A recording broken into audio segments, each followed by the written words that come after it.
ಗುರುಭ್ಯೋ ನಮಃ ಪರಮಗುರುಭ್ಯೋ ನಮಃ ಶ್ರೀಮದಾನಂದತೀರ್ಥಭಗವತ್ಪಾದಾಚಾರ್ಯ ಗುರುಭ್ಯೋ ನಮಃ ಹರಿ ಓಂ ಯೋऽन्तಃ ಪ್ರವಿಶ್ಯ ಮಮ ವಾಚಮಿಮಾಂ ಪ್ರಸುಪ್ತಾಂ ಸಂಜೀವಯತ್ಯಖಿಲಶಕ್ತಿಧರಸ್ವಧಾಮ್ನಾ ಅನ್ಯಾಂಶ್ಚ ಹಸ್ತಚರಣಶ್ರವಣತ್ವಗಾದೀನ್ ಪ್ರಾಣಾನ್ನಮೋ ಭಗವತೆ ಪುರುಷಾಯ ತುಭ್ಯಂ ಬುದ್ಧಿರ್ಬಲಂ ಯಶೋಧೈರ್ಯಂ ನಿರ್ಭಯತ್ವಮರೋಗತಾ ಅಜಾಡ್ಯಂ ವಾಕ್ಪಟುತ್ವಂ ಚ ಹನುಮತ್ಸ್ಮರಣಾತ್ ಭವೇತ್. ನಮೋ ವಸ್ತಾತ್ವಿಕಾ ದೇವಾಃ ವಿಷ್ಣುಭಕ್ತಿಪರಾಯಣಾಃ ಧರ್ಮಮಾರ್ಗೇ ಪ್ರೇರಯಂತು ಭವಂತಃ ಸರ್ವ ಏವ ಹಿ. ಅಸ್ಮದ್ಗುರುಸಮಾರಂಭಾಂ ಟೀಕಾಕೃತ್ಪಾದಮಧ್ಯಮಾಂ ಶ್ರೀಮದಾಚಾರ್ಯಪರ್ಯಂತಾಂ ವಂದೇ ಗುರುಪರಂಪರಾಂ. ಪದಾಕ್ಯಪ್ರಮಾಣಾಬ್ಧಿವಿಧಾನೀನಾಂ ವಂದೇ ಶ್ರೀರಾಘವೇಂದ್ರಗುರವೇ ನಮೋऽತ್ಯಂತದಯಾಳವೇ. ತಪಸ್ವಾಧ್ಯಾಯ ಶುಶ್ರೂಷಾ ಕೃಷ್ಣಪೂಜಾರತಂ ಮುನಿಂ ವಿಶ್ವೇಶಮಿಷ್ಟದಂ ವಂದೇ ಪರಿವ್ರಾಟ್ ಚಕ್ರವರ್ತಿನಂ. ಆಪಾದಮೌಳಿಪರ್ಯಂతం ಗುರುಣಾಮಾಕೃತಿಂ ಸ್ಮರೇತ್. ತೇನ ವಿಘ್ನಾಃ ಪ್ರಣಶ್ಯಂತಿ ಸಿದ್ಧ್ಯಂತಿ ಚ ಮನೋರಥಾಃ. ಜನ್ಮಾದ್ಯಸ್ಯ ಯತೋನ್ಮಯಾದಿತರತಶ್ಚಾರ್ಥೇಷ್ವಭಿಘ್ನಸ್ವರಾಟ್. ತೇನೇ ಬ್ರಹ್ಮಹೃದಾಯ ಆದಿಕವಯೇ ಮುಹ್ಯಂತಿ ಯಂ ಸೂರಯಃ. ತೇಜೋ ವಾರಿಮೃದಾಂ ಯಥಾ ವಿನಿಮಯೋ ಯತ್ರ ತ್ರಿಸರ್ಗೋ ಮೃಷಾ. ಧಾಮ್ನಾ ಸ್ವೇನ ಸದಾ ನಿರಸ್ತಕುಹಕಂ ಸತ್ಯಂ ಪರಂ ಧೀಮಹಿ.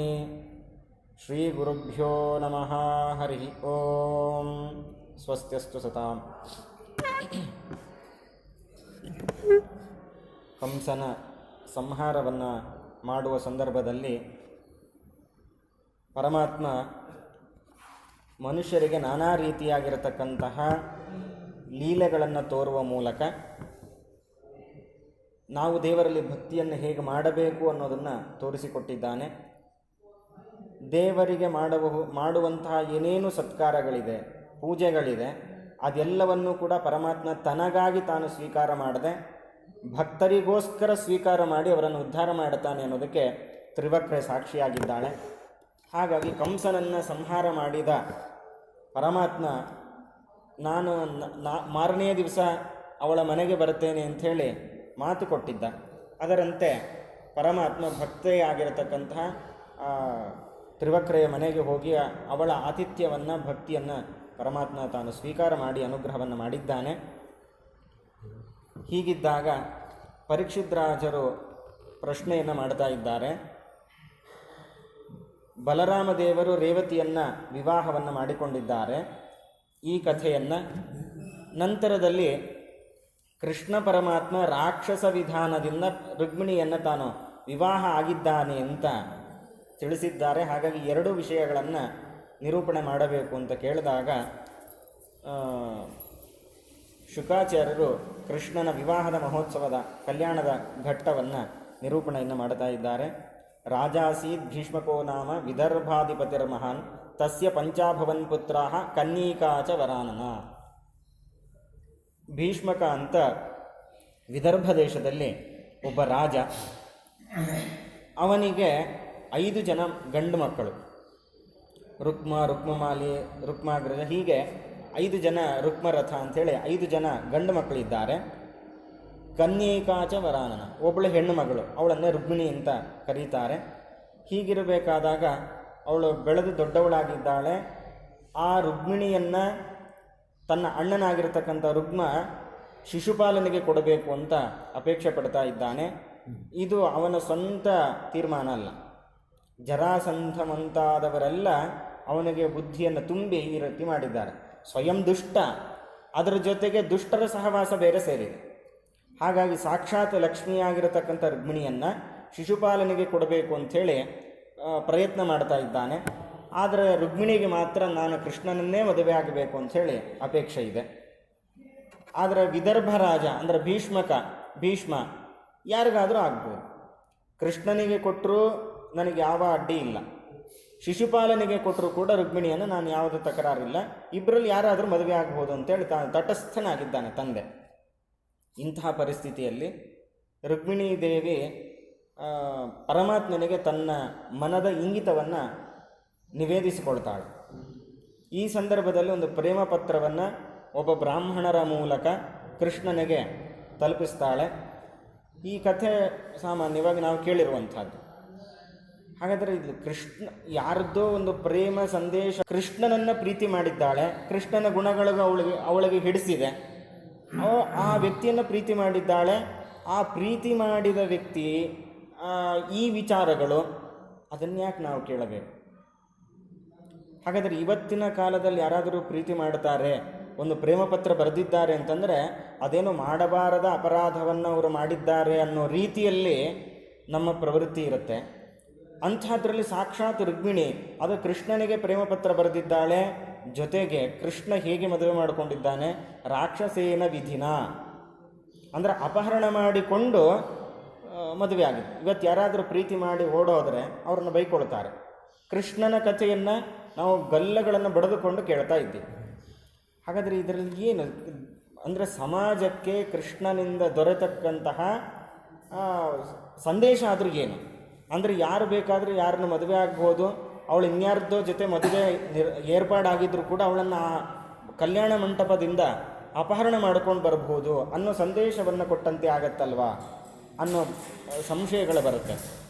ಹಾಗಾಗಿ ಭಾಗವತ ಈ ಎಲ್ಲ ಸಂಶಯಗಳಿಗೆ ಉತ್ತರ ಕೊಡಬೇಕು ಅನ್ನೋ ಕಾರಣಕ್ಕೋಸ್ಕರನೇ ಎರಡು ವಿಚಾರವನ್ನು ಭಾಗವತದಲ್ಲಿ ಸೇರಿಸಿದೆ. ಒಂದು, ರುಕ್ಮಿಣೀ ದೇವಿ ಪರಮಾತ್ಮನಲ್ಲಿ ಏನು ಪ್ರಾರ್ಥನೆ ಮಾಡಿದ್ದಾಳೆ, ಪ್ರೇಮ ಪತ್ರ ಅಂದರೆ ಅದು ಯಾವ ಥರ ಅದನ್ನು ಸ್ಪಷ್ಟಪಡಿಸುವ ಮೂಲಕ ಇದು ಸಾಮಾನ್ಯರ ಪ್ರೀತಿಯಂತೆ ಅಲ್ಲ ಅನ್ನೋದನ್ನು ಸ್ಪಷ್ಟಪಡಿಸೋದು.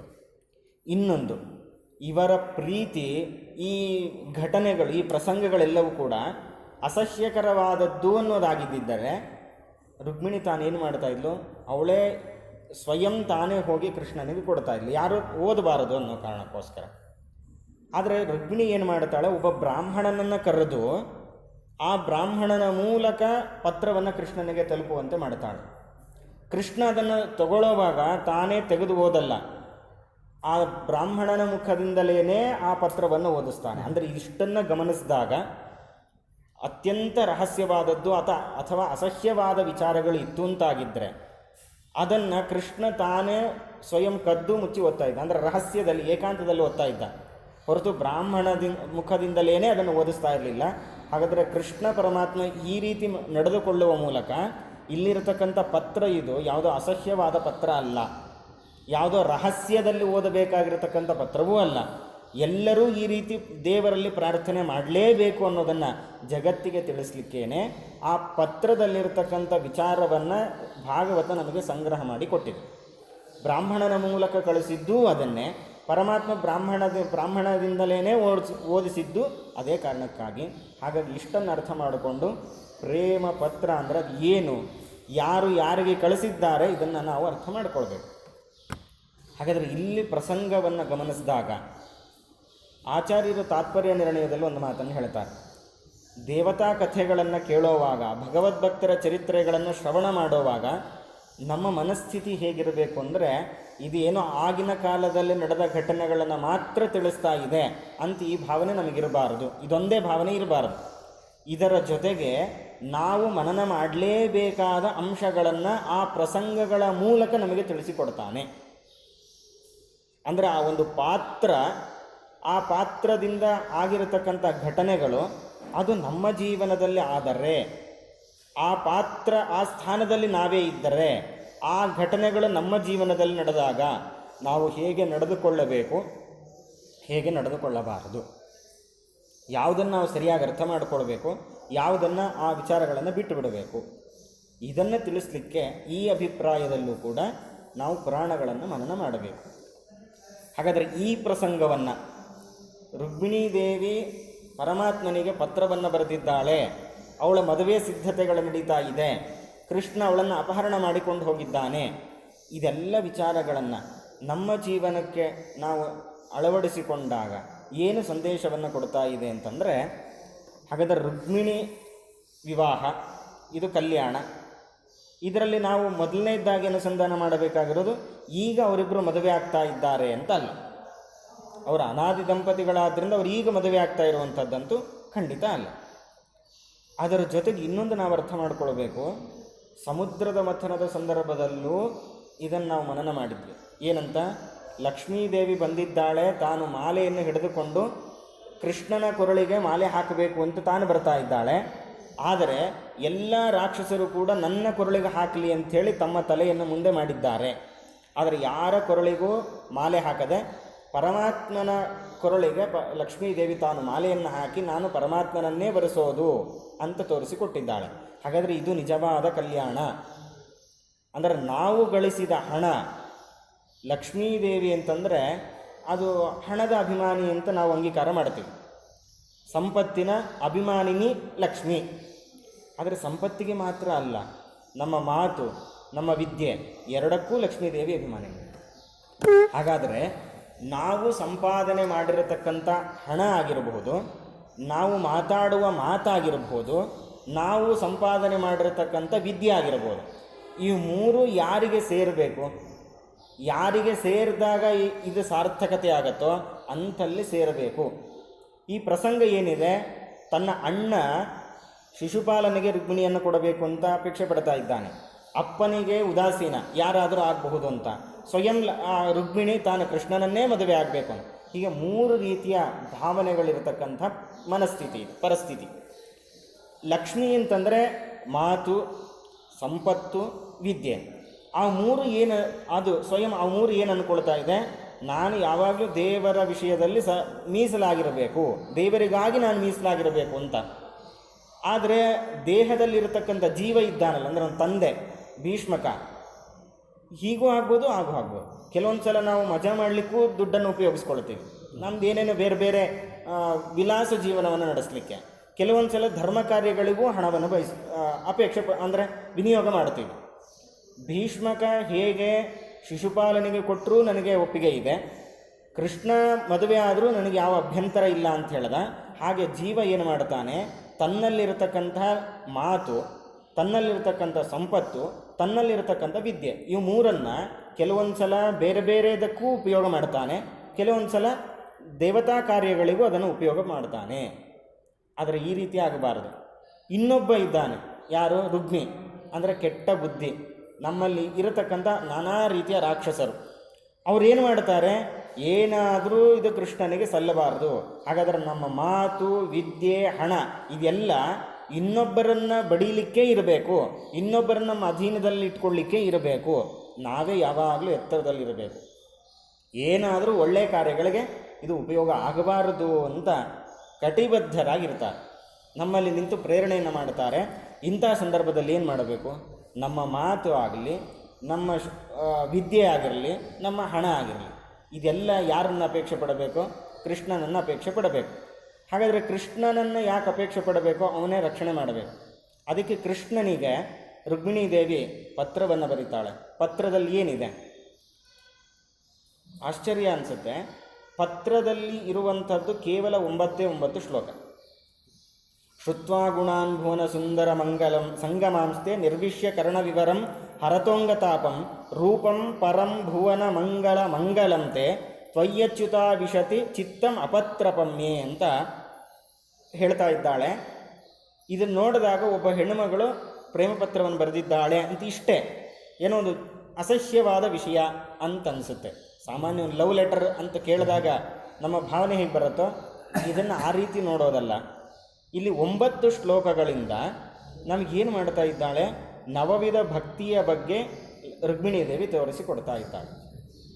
ಇತಿಚೇನ್ ನವಲಕ್ಷಣ, ಈ ರೀತಿಯಾದ 9 ಪ್ರಹ್ಲಾದರಾಜರು ಹೇಳುವಂಥ ಮಾತು. ಶ್ರವಣಂ ಕೀರ್ತನಂ ವಿಷ್ಣೋಃ ಸ್ಮರಣಂ ಪಾದಸೇವನಂ ಅರ್ಚನಂ ವಂದನಂ ದಾಸ್ಯಂ ಸಖ್ಯಂ ಆತ್ಮನಿವೇದನಂ ಇತಿಚೇನ್ ನವಲಕ್ಷಣ ಅಂತ ಪ್ರಹ್ಲಾದರಾಜರು ಹೇಳ್ತಾರೆ. ಈ 9 ರೀತಿಯ ಭಕ್ತಿಯನ್ನು ನಾವು ದೇವರಿಗೆ ಮಾಡಿದ್ದೇ ಅಂತಾದರೆ ಪರಮಾತ್ಮ ನಮ್ಮನ್ನು ಉದ್ಧಾರ ಮಾಡ್ತಾನೆ. ಹಾಗಾದರೆ ನಮ್ಮ ಜೀವನದ ಪರಿಸ್ಥಿತಿ ಕೆಲವೊಂದು ಸಲ ಒಳ್ಳೆಯವರಾಗೂ ಇರ್ತೀವಿ, ಕೆಲವೊಂದು ಸಲ ಕೆಟ್ಟವರಾಗೂ ಇರ್ತೀವಿ. ಆದರೆ ಇದಿದ್ದಾಗ ನಮಗೆ ಸಾಧನೆ ಆಗೋದಿಲ್ಲ. ನಮ್ಮ ಸಾಧನೆ ಆಗಬೇಕಾದರೆ ನಮ್ಮಲ್ಲಿರತಕ್ಕಂಥ ರುಗ್ಮಿಯನ್ನು ಸೋಲಿಸಿ ನಮ್ಮಲ್ಲಿರ್ತಕ್ಕಂಥ ಲಕ್ಷ್ಮಿಯನ್ನು ಪರಮಾತ್ಮನಿಗೆ ಸಮರ್ಪಣೆ ಮಾಡಬೇಕು. ಅಂದಾಗ ಇದು ನಿಜವಾದ ರುಕ್ಮಿಣೀ ಕಲ್ಯಾಣ ಅನ್ನೋದನ್ನು ತೋರಿಸಲಿಕ್ಕೆ 9 ಶ್ಲೋಕಗಳಿಂದ ನಮಗೆ 9 ರೀತಿಯಾಗಿರ್ತಕ್ಕಂತಹ ನವವಿಧ ಭಕ್ತಿಯ ಬಗ್ಗೆ ಉಲ್ಲೇಖವನ್ನು ಮಾಡ್ತಾರೆ. ಪ್ರಾರಂಭ ಆಗೋದೇ ಶ್ರುತ್ವ ಗುಣಾನ್ ಭುವನ ಸುಂದರ ಅಂತ, ಕರ್ಣವಿವರಂ ಅಂತ ಹೇಳ್ತಾ ಇದ್ದಾರೆ. ಅಂದರೆ ನಾವು ದೇವರ ಕಥೆಗಳನ್ನು ಶ್ರವಣ ಮಾಡಬೇಕು. ಅಂದರೆ ಭಕ್ತಿಯ ಒಂದು ಭಾಗವನ್ನು ತೋರಿಸಿಕೊಟ್ರು, ಶ್ರವಣ. ಆಮೇಲೆ ಕಸ್ತ್ವಾ ಮುಕುಂದ ಮಹತಿ ಗುಣರೂಪ ಗುಣಶೀಲ ರೂಪ ವಿದ್ಯಾ ವಯೋ ದ್ರವಿಣ ಧಾಮಭಿರಾತ್ಮತುಲ್ಯಂ ವ್ರೀಡಾವತಿ ಕುಲವತಿ ನ ವೃಣೀತ ಕನ್ಯಾ ಕಾಲೇ ನೃಸಿಂಹ ನರಲೋಕ ಮನೋಭಿರಾಮಂ. ಇಲ್ಲಿ ಏನು ಮಾಡ್ತಾ ಇದ್ದಾರೆ? ಅವನ ಕೀರ್ತನೆಯನ್ನು ಮಾಡ್ತಾ ಇದ್ದಾರೆ. ಹೇಗೆ? ಗುಣ, ಶೀಲ, ರೂಪ, ವಿದ್ಯಾ, ವಯಸ್ಸು, ದ್ರವಿಣ, ಧಾಮ. ಅಂದರೆ ಪರಮಾತ್ಮನ ಒಂದೊಂದು ಗುಣಗಳನ್ನು ರುಕ್ಮಿಣೀ ದೇವಿ ಅನುಸಂಧಾನ ಮಾಡ್ತಾ ಮಾಡ್ತಾ ಮಾಡ್ತಾ ಏನು ಮಾಡಿದ್ಲು? ಹಾಗಾದರೆ ನನಗೆ ಯೋಗ್ಯನಾದ ವರ ಅಂತಾದರೆ ಅದು ಪರಮಾತ್ಮ. ನಾವು ಪರಮಾತ್ಮನ ನಾನಾ ರೀತಿಯ ಗುಣಗಳನ್ನು ಅನುಸಂಧಾನ ಮಾಡ್ತಾ ಹಾಗಾದರೆ ನನ್ನನ್ನು ರಕ್ಷಣೆ ಮಾಡೋಣಂದರೆ ಪರಮಾತ್ಮ ಅನ್ನೋ ಒಂದು ದೃಢತೆಯನ್ನು ನಾವು ಪಡೆದುಕೊಳ್ಳಬೇಕು. ಹಾಗಾದರೆ ಶ್ರವಣಂ ಕೀರ್ತನಂ, ಅವನ ಗುಣಗಳನ್ನು ಹೇಳೋದು ಅಂದರೆ ಅದು ಕೀರ್ತನೆ. ಹಾಗಾದರೆ ಎರಡನೇ ಗುಣವನ್ನು, ಭಕ್ತಿಯ ಒಂದು ಗುಣವನ್ನು ತೋರಿಸಿಕೊಟ್ಟಿದ್ದಾಳೆ.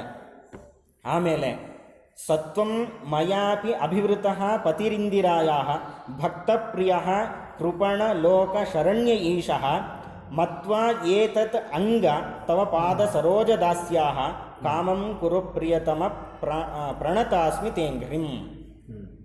ಇಲ್ಲಿ ನಾವು ಗಮನಿಸಿದಾಗ ಪಾದ ಸರೋಜ ದಾಸ್ಯಾಹ ತೇ ಅಂಘ್ರಿಂ ಪ್ರಣ ಅಸ್ಮಿ, ತೇ ಅಂಘ್ರಿಂ ಪ್ರದ ವಿದೇಹಿ, ನನಗೆ ನಿನ್ನ ಪಾದ ಕಮಲಗಳನ್ನು ಕೊಡು. ಅಂದರೆ ಪಾದ ಸೇವನೆ, ಅದನ್ನು ಆ ಒಂದು ಗುಣವನ್ನು ತೋರಿಸಿಕೊಡ್ತಾ ಇದ್ದಾರೆ.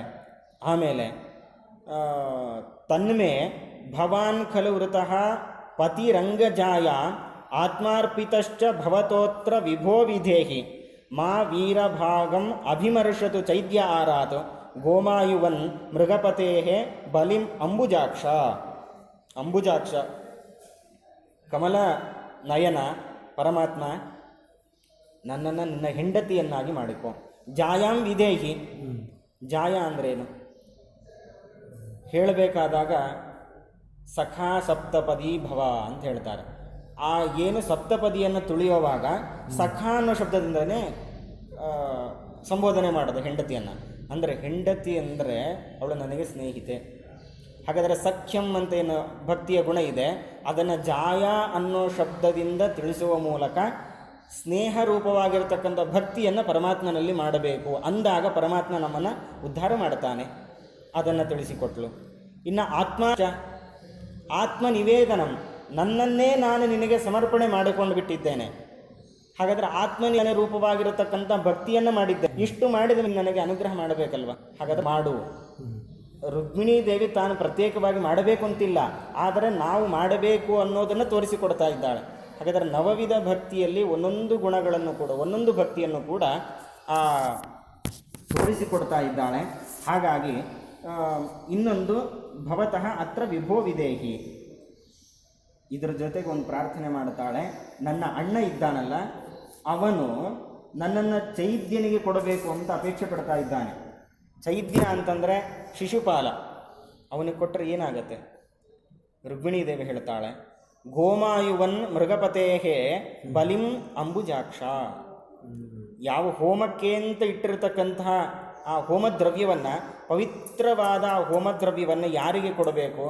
ಪರಮಾತ್ಮನಿಗೆ ಸಮರ್ಪಣೆ ಮಾಡಬೇಕು. ಅಂತಹ ಪವಿತ್ರವಾದ ಆ ಹೋಮದ್ರವ್ಯವನ್ನು ಗೋಮಾಯುವತ್ ಒಂದು ತೋಳಕ್ಕೆ ಕೊಟ್ಟರೆ ಅಥವಾ ನರಿಗೆ ಕೊಟ್ಟರೆ ಹೇಗಾಗತ್ತೆ? ಅದರಿಂದ ಯಾವ ಪುರುಷಾರ್ಥ ಇಲ್ಲ. ಹಾಗಾಗಿ ನನ್ನ ಈ ಭಕ್ತಿಗಳು ಮಾಡಬೇಕಲ್ವ, ಭಕ್ತಿ ಯಾರಲ್ಲಿ ಮಾಡಬೇಕು ಅಂದರೆ ನಿನ್ನಲ್ಲಿ ಮಾಡಬೇಕು.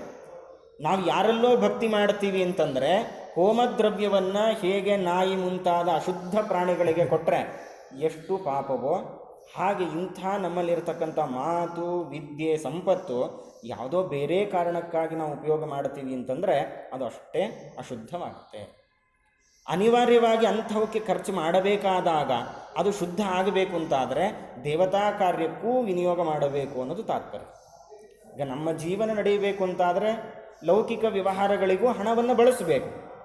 ಹಾಗಾದರೆ ಅದು ಮಾತ್ರ ಇಲ್ಲದೇನೆ ಸ್ವಲ್ಪ ಭಾಗ ದೇವತಾ ಕಾರ್ಯಗಳಿಗೂ ನಾವು ಬಳಸಿದಾಗ ಅದು ನಮಗೆ ಆ ಹಣವನ್ನು ಬಳಸಿಕೊಳ್ಳಿಕ್ಕೆ ಅರ್ಹತೆ ಬರುತ್ತೆ. ಹಾಗಾಗಿ ಗೋಮಾಯುವನ್ ಮೃಗಪತೇ ಬಲಿಂ ಅಂಬುಜಾಕ್ಷ, ಇಂತಹ ಒಂದು ಬಲಿಯನ್ನು ಯಾರಿಗೋ ಕ್ಷುದ್ರ ಪ್ರಾಣಿಗಳಿಗೆ ಕೊಟ್ಟರೆ ಹೇಗೆ ಅದು ವ್ಯರ್ಥ ಆಗತ್ತೋ, ಯಾವ ಫಲ ನಮಗೆ ಸಿಗೋದಿಲ್ವೋ ಹಾಗೆ ನನ್ನನ್ನು ಯಾರಿಗೆ ಚೈದ್ಯನಿಗೆ ಕೊಟ್ಟರೆ ಹಾಗಾಗ್ತಿದೆ. ಆದ್ದರಿಂದ ನನ್ನನ್ನು ನೀನೇ ಕರ್ಕೊಂಡು ಹೋಗಬೇಕು. ಮತ್ತೆ ಹೇಳ್ತಾಳೆ, ಪೂರ್ತೇಷ್ಟ ದತ್ತ ನಿಯಮೌ ವ್ರತ ದೇವ ವಿಪ್ರ ಗುರುವರ್ಚನಾದಿಭಿ ಅಲಂ ಭಗವಾನ್ ಪರೇಶಃ ಆರಾಧಿತಃ ಯದಿ ಗದಾಗ್ರಜ ಏತ್ಯಪಾಣಿಂ ಗೃಹ್ಣಾತು ಮೇ ನ ದಮಘೋಷ ಸುತಾದಯೋನ್ಯೆ. ನಾನು ಪರೇಶಃ ನ ಆರಾಧಿತಃ, ನಾನು ಪರೇಶನಾಗಿರತಕ್ಕಂಥ ಪರಮಾತ್ಮನನ್ನು ಆರಾಧನೆ ಮಾಡಿಲ್ಲ ಅಂತಾದರೆ ಹೇಗೆ? ಪೂರ್ತ ಇಷ್ಟ ದತ್ತ ನಿಯಮ ವ್ರತ ದೇವ ವಿಪ್ರ ಗುರು ಅರ್ಚನಾದಿಭಿ, ಈ ಇಷ್ಟು ದೇವರಿಗೆ ನಾವು ಸಲ್ಲಿಸುವಂತಹ ಪೂಜೆ ಯಾವುದ್ಯಾವುದು? ಪೂರ್ತ. ಪೂರ್ತ ಅಂತಂದರೆ ಅಲ್ಲಲ್ಲಿ ಜನರಿಗೆ ಅನುಕೂಲ ಆಗಲಿ ಅಂತ ಸರೋವರಗಳನ್ನು ಬಾವಿಗಳನ್ನು ನಿರ್ಮಾಣ ಮಾಡೋದು. ಅಂದರೆ ಯಾರಾದರೂ ದಾರಿಯಲ್ಲಿ ಹೋಗೋರಿಗೆ ಸ್ನಾನಾದಿಗಳಿಗಾಗಲಿ ಆಹ್ನಿಕಕ್ಕಾಗಲಿ ಕುಡಿಯೋಕ್ಕಾಗಲಿ ಈ ರೀತಿ ಅನುಕೂಲ ಆಗಲಿ ಅಂತ ಇದನ್ನು ಪೂರ್ತ ಅಂತ ಕರೀತಾರೆ. ಆಮೇಲೆ ಇಷ್ಟ. ಇಷ್ಟ ಅಂತಂದರೆ ಅವರಿಗೆ ದಾನ ಧರ್ಮಗಳನ್ನು ಮಾಡೋದು. ಹಾಗಾದರೆ ಪೂರ್ತ ಇಷ್ಟ ದತ್ತ ದಾನಾದಿಗಳನ್ನು ಮಾಡುವಂಥದ್ದು. ನಿಯಮ, ಚಾತುರ್ಮಾಸ್ಯ ವ್ರತದ ನಿಯಮ ಅಥವಾ ವಿಷ್ಣು ಪಂಚಕದ ವ್ರತದ ನಿಯಮ, ಮೌನ ವ್ರತದ ನಿಯಮ, ಈ ಥರದ್ದೆಲ್ಲ.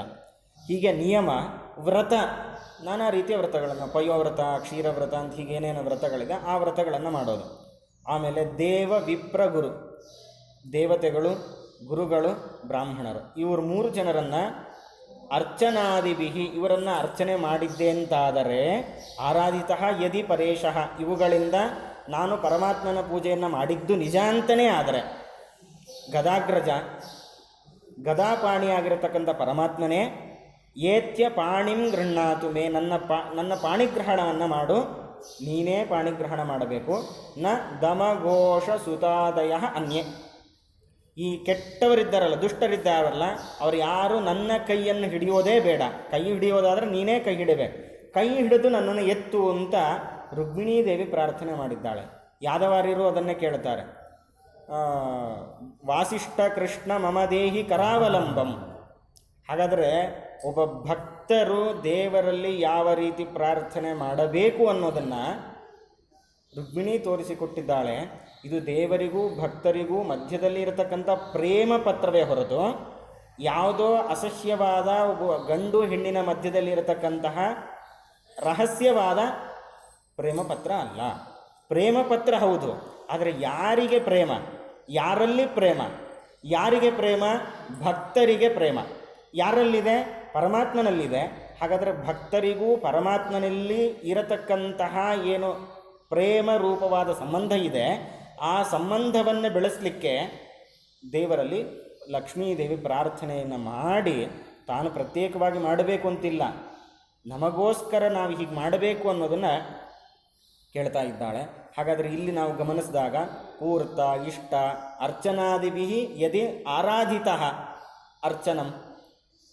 ಹಾಗಾದರೆ ಹೀಗೆ 9 ನವವಿಧ ಭಕ್ತಿಗಳೇನಿದೆ ಆ ನವವಿಧ ಭಕ್ತಿಯನ್ನು ಮಾಡಿ ದೇವರಲ್ಲಿ ನಾವು ಪ್ರಾರ್ಥನೆ ಮಾಡಿದಾಗ ರುಕ್ಮಿಣಿಯನ್ನು ಪರಮಾತ್ಮ ಸ್ವೀಕಾರ ಮಾಡಿದಂತೆ ನಮ್ಮ ಕೈಯನ್ನು ಕೂಡ ಪರಮಾತ್ಮ ತಾನು ಹಿಡಿತಾನೆ. ರಾಕ್ಷಸ ವಿಧಿನ ಅಂತ ವಿವಾಹ ಮಾಡಿಕೊಂಡಿದ್ದು ಇದನ್ನು ನಮಗೆ ತೋರಿಸಿಕೊಟ್ಟಿದ್ದಾರೆ. ಅಲ್ಲೆಲ್ಲ ನಾನು ನಾಳೆ ನಡೆಯುವಂತಹ ನನ್ನ ಮದುವೆ ಯಾರ ಜೊತೆ? ಶಿಶುಪಾಲನ ಜೊತೆ ಮದುವೆ ನಿರ್ಣಯ ಆಗಿದೆ. ಅಲ್ಲಿಗೆ ಪೂಜೆಗೆ ಅಂಥೇಳಿ, ಗೌರಿ ಪೂಜೆಗೆ ಅಂಥೇಳಿ ನಾನು ಬರ್ತೀನಿ. ಬಂದಾಗ ಇಲ್ಲಿರತಕ್ಕಂಥ ಎಲ್ಲರನ್ನೂ ಗೆದ್ದು ನಿರ್ಮಥ್ಯ ಚೈದ್ಯ ಮಗಧೇಂದ್ರ ಬಲಂ ಪ್ರಸಹ್ಯ.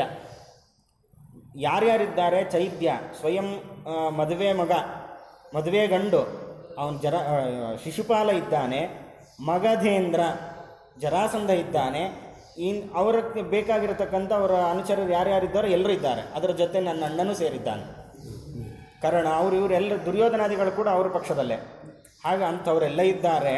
ಅವ್ರನ್ನೆಲ್ಲ ಪ್ರಸಹ್ಯ, ಅವ್ರನ್ನೆಲ್ಲ ದೂರ ಸರಿಸಿ, ಮಾಂ ರಾಕ್ಷಸೇನ ವಿಧಿನ ಉದ್ವಹ ವೀರಶುಲ್ಕಂ. ಹಾಗಾದ್ರೆ ನೀನು ನನ್ನನ್ನು ರಾಕ್ಷಸ ವಿಧಾನದಿಂದ ಮದುವೆ ಆಗಬೇಕು. ಅಂದರೆ ರಾಕ್ಷಸ ವಿಧಾನ ಅಂತಂದರೆ ಇನ್ನೊಬ್ಬರನ್ನ ಸಾಯಿಸಿ ಅಂತ ಅರ್ಥ ಅಲ್ಲ.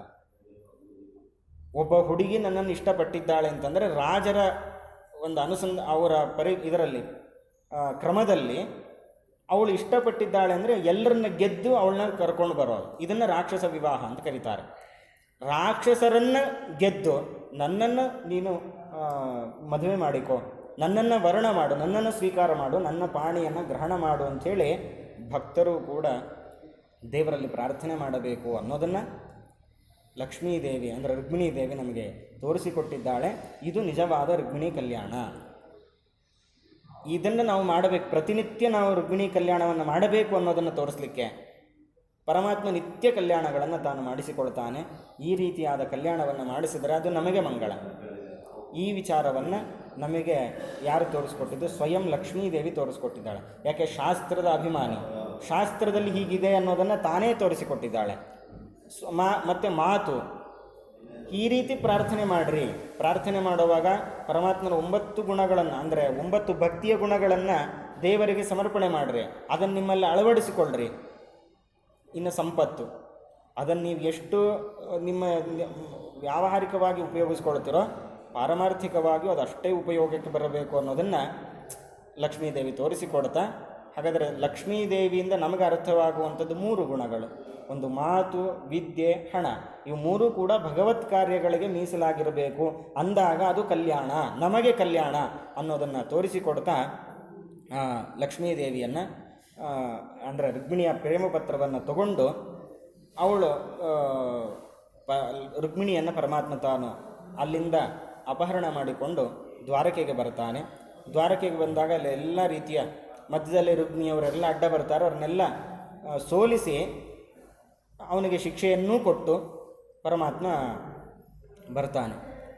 ದ್ವಾರಕೆಗೆ ಬಂದಾಗ ಅಲ್ಲೆಲ್ಲರೂ ಕೂಡ ಜನರಿಗೆ ಅತ್ಯಂತ ಸಂತೋಷ, ವಿಜೃಂಭಣೆಯಿಂದ ಅವರಿಬ್ಬರ ವಿವಾಹವನ್ನು ಮಾಡಿಸಬೇಕು ಅಂತ ತೀರ್ಮಾನ ಮಾಡಿದ್ದಾರೆ. ಈ ಸಂದರ್ಭದಲ್ಲಿ ರುಕ್ಮಿಣಿಯ ಕಡೆ ಯಾರೂ ಇಲ್ಲ, ಎಲ್ಲ ಕೃಷ್ಣನ ಕಡೆಯವರೇ.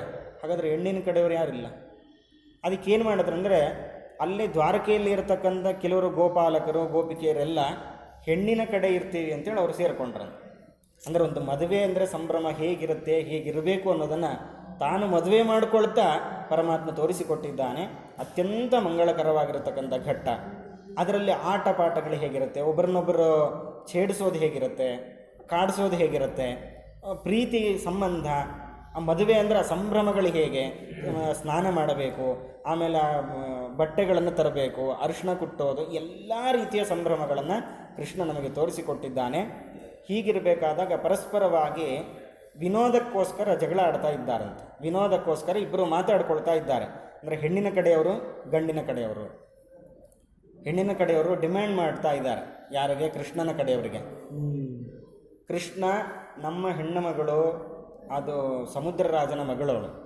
ರಾಜನ ಮಗಳು ಅಂತಂದ್ರೆ ತುಂಬ ಸಂಪತ್ತು, ಅದು ಇದು ಎಲ್ಲ ಇದೆ. ಅವಳಿಗೆ ಕೆಲಸ ಮಾಡಿ ಗೊತ್ತಿಲ್ಲ, ಇನ್ನೊಬ್ಬರಿಂದ ಕೆಲಸ ಮಾಡಿಸಿ ಗೊತ್ತು, ಅವಳು ಕೆಲಸ ಮಾಡಿ ಗೊತ್ತಿಲ್ಲ. ಹಾಗಾಗಿ ನಮ್ಮದು 3 ಕಂಡೀಷನ್ ಇದೆ. ಅದಕ್ಕೆ ನೀನು ಒಪ್ಕೊಳ್ಳೋದಾದರೆ ನಮ್ಮ ರುಕ್ಮಿಣಿಯನ್ನು ನಿಮಗೆ ಕೊಡ್ತೀವಿ, ಇಲ್ಲ ಅಂತಾದರೆ ಇಲ್ಲಿಗೆ ನಿಲ್ಲಿಸೋಣ ಅಂತ. ಹಾಗಾದರೆ ಏನು ಆ 3 ಕಂಡೀಷನ್ ಅಂತ ಕೇಳಿದಾಗ, ಮೊದಲನೇದ್ದು, ಇವಳ ಕೈಯಿಂದ ಏನೂ ಕೆಲಸ ಮಾಡಿಸ್ಲಿಕ್ಕಿಲ್ಲ. ಯಾಕೆ? ಅವಳು ರಾಜನ ಮಗಳು, ಅರಮನೆಯಲ್ಲಿ ಬೆಳೆದವಳು, ಏನೂ ಗೊತ್ತಿಲ್ಲ. ಹಾಗಾಗಿ ಏನೂ ಕೆಲಸ ಮಾಡಿಸ್ಲಿಕ್ಕಿಲ್ಲ, ಎಲ್ಲ ಕೆಲಸ ನೀನೇ ಮಾಡಬೇಕು. ಇದು ಮೊದಲನೇದು. ಎರಡನೇದ್ದು, ನಾವು ಕರೆದಾಗೆಲ್ಲ ನಮ್ಮ ಯಾರನ್ನ ರುಕ್ಮಿಣಿಯನ್ನು ನಮ್ಮನೆ ಕಳಿಸ್ಬೇಕು. ಇವತ್ತು ನಾಳೆ ನಮ್ಮ ಮನೆಗೆ ರುಕ್ಮಿಣಿ ಬರ್ಬೋ, ಯಾಕೆ ಏನೋ ಪ್ರಶ್ನೆ ಇಲ್ಲ, ಬರಬೇಕು ಅಂತ ನಾವು ಹೇಳಿದಾಗ ನೀನು ಕಳಿಸ್ಬೇಕು ಅಷ್ಟೆ. ಎರಡನೇದು. ಮೂರನೇ ಕಂಡೀಷನ್ ಏನಂದರೆ, ನೀನು ಅವಳನ್ನ ಬಿಟ್ಟು ಒಂದು ಕ್ಷಣ ಎಲ್ಲೂ ಇರಕೂಡ್ದು. ನೀನು ಆಫೀಸ್ಗೆ ಹೋದರೂ ಅವಳನ್ನ ಕರ್ಕೊಂಡು ಹೋಗು, ಅಥವಾ ಬೇರೆ ಎಲ್ಲಾದರೂ ಆಫೀಸ್ ಕೆಲಸದ ಮೇಲೆ ಯಾವುದೋ ಟ್ರಿಪ್ಗಂತೂ ಕರ್ಕೊಂಡು ಹೋಗು. ಒಟ್ಟು ಎಲ್ಲೇ ಹೋದರೂ ಅವಳನ್ನ ಬಿಟ್ಟಿರಲಿಕ್ಕಂತೂ ಸಾಧ್ಯ ಇಲ್ಲ. ಈ 3 ಷರತ್ತುಗಳಿಗೆ ನೀನು ಒಪ್ಪಿಗೆ ಸೂಚಿಸೋದಾದರೆ ರುಕ್ಮಿಣಿಯನ್ನು ಕೊಡ್ತೀವಿ ಅಂತ ಹೇಳಿದ್ರು. ಅದಕ್ಕೆ ಕೃಷ್ಣನ ಕಡೆಯವರು ಉತ್ತರ ಕೊಡ್ತಾ ಇದ್ದಾರೆ. ಆಯ್ತು ಸರಿ, ನೀವು ಮೂರೂ ಷರತ್ತುಗಳಿಗೂ ನಮಗೆ ಒಪ್ಪಿಗೆ ಇದೆ. ಆದರೆ ಮನೆ ಹೆಣ್ಣುಮಗಳು ಅಂತ ಅಂದಮೇಲೆ ಕಡೇ ಪಕ್ಷ ಮನೆಯನ್ನಾದರೂ ಒಂದು ಗುಡಿಸಿ ಒರೆಸಿ ಇಟ್ಕೊಳ್ಬೇಕಲ್ಲ, ಅದೊಂದು ಮಾಡಿಬಿಟ್ರೆ ಸಾಕು, ಇನ್ನೇನು ಬೇಡ. ಮಕ್ಕಳಿದ್ದಾರೆ, ಮನೆ ಇದೆ, ಅದನ್ನು ಒಂದು ಸ್ವಲ್ಪ ಕಸ ಗುಡಿಸ್ಬಿಟ್ಟು ಒರೆಸ್ಬಿಟ್ಟು ದೇವ್ರ ಪೂಜೆಗೆ ಎಲ್ಲ ರೆಡಿ ಮಾಡಿ ಮಕ್ಕಳನ್ನ ಸ್ಕೂಲಿಗೆ ಕಳಿಸಿದ್ರೆ ಸಾಕು, ಇನ್ನೇನು ಬೇಡ ಕೆಲಸ. ಮಿಕ್ಕಿದ್ದೆಲ್ಲ ಕೆಲಸದವ್ರು ಇದ್ದಾರೆ, ಅವ್ರು ಮಾಡ್ಕೊಳ್ತಾರೆ. ಕೃಷ್ಣನ ಕಡೆಯವ್ರು ಹೇಳೋದು. ಹಾಗಾದರೆ ಯಾವುದು ಮನೆ? ಯಾವುದು ಮನೆ? ಯಾವುದು? ಬ್ರಹ್ಮಾಂಡಂ ವರಮಂದಿರಂ. 14 ಫ್ಲೋರ್ ಇದೆ.